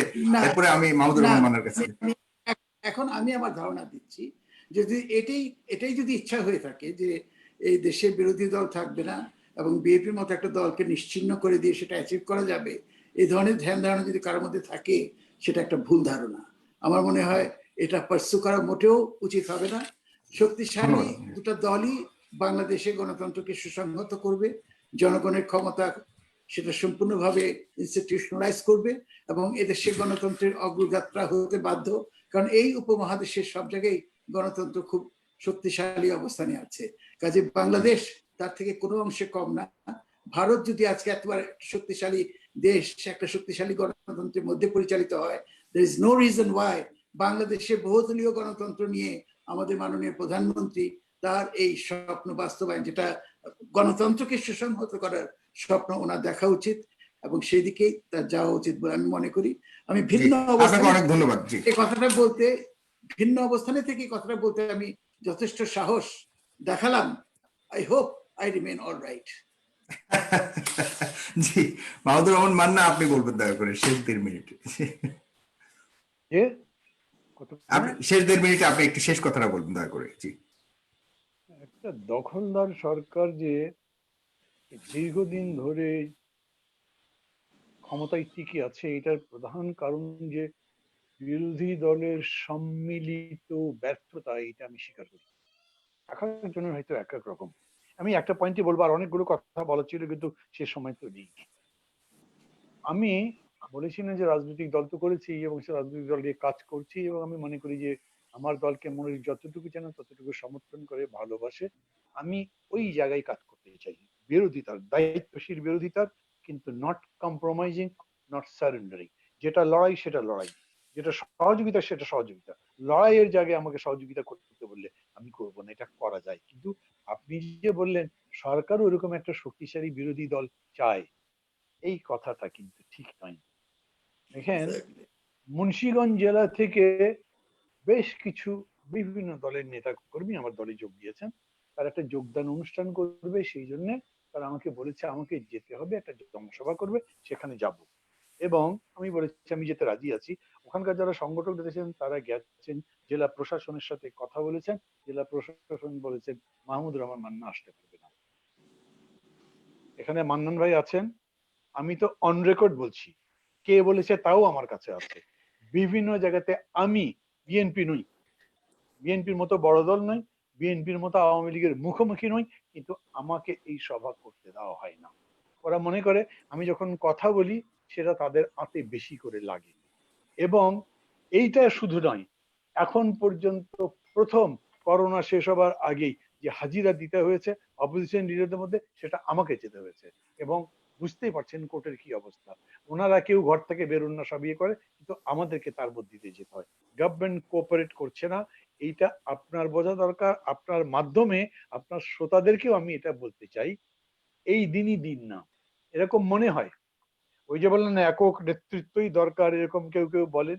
একক নেতৃত্ব বঙ্গবন্ধু প্রতিষ্ঠা করতে গেছিলেন, পরিণতি কত দুঃখজনক সেটা দেখেছি। আমি এখনো আবারও বলছি, যেটা করছি এটা তো চলবে না। চলবে 2 বছরই চললো, 1 বছর চললো, কিন্তু চিরজীবন তো টিকবে না। তখন যে পরিণতিটা হবে, আমি মনে করি সেই জায়গাটা আমাদেরকে ইতিবাচক ভাবে কাজ করা দরকার এখন থেকে। এবং সেই পরিণতি যত তাড়াতাড়ি হওয়া যায়, একটা change over, establishment of a democratic system. এখানে আমি জাস্ট আপনার কাছ থেকে আপনি আপনি সবসময় পজিটিভ চিন্তা করেন, সবসময় ইয়ে চিন্তা করেন, পজিটিভ পলিটিক্স এর কথা চিন্তা করেন। তিনজনে আপনারা খুব ভীত সন্ত্রস্ত এবং হতাশাজনক একটা ইয়ে প্রকাশ করেছেন যে কি হবে, এই কথার পর জেলে যেতে হবে কিনা, না না না সবকিছু না মিলিয়ে না, মানে আমার কাছে ওটাই না। ভয় যদি করি তাহলে আপনার টিভি ইন্টারভিউ করতামই না। ভয় যদি করি, আগামী কালকেও আমার একটা সভা আছে, প্রস্তাবিত বক্তৃতা করতাম না। আমি 3টা মানববন্ধন করেছি, 4টা আপনার ওই গোল টেবিল করেছি, ভয়ের প্রশ্ন না। কিন্তু সবাইকে সতর্ক করছি, আপনার টিভি তো বাইরের লোক বেশি দেখবে, এইটা একটা রিয়েলিটি। এই খুব রিসেন্ট উদাহরণ আমি দিতে পারবো যে টেলিভিশনে, তাও বাইরের টিভির সঙ্গে কথা বলবার কারণে অনেকে এখন খবর পাওয়া যাচ্ছে না, কোথায় আছেন কি করছেন। তো এই আপনাদের কারণে মতো আমি তিনজন বলছি, বাঘা বাঘা বাঘা মানুষ, জহিরুদ্দিন স্বপন একজন বাংলাদেশের সকল মানুষ চেনে, তার কাছ থেকে যদি আমরা ভয়ের কথা শুনি, মাহমুদুর রহমান মান্নার কাছ থেকে যদি ভয়ের কথা শুনি যে কালকে এরকম হতে পারে, আমরা তো মনে করি যে না, ব্যারিস্টার নাজমুল হুদা সারা বিশ্বব্যাপী এমন কোনো মানুষ নাই যে বাংলাদেশ কমিউনিটির মধ্যে যাকে না চেনে, তিনিও যদি এরকম ভীত সন্ত্রস্ত হয়ে কথা বলেন তাহলে সাধারণ মানুষ যাবে ভুল, কোথায়?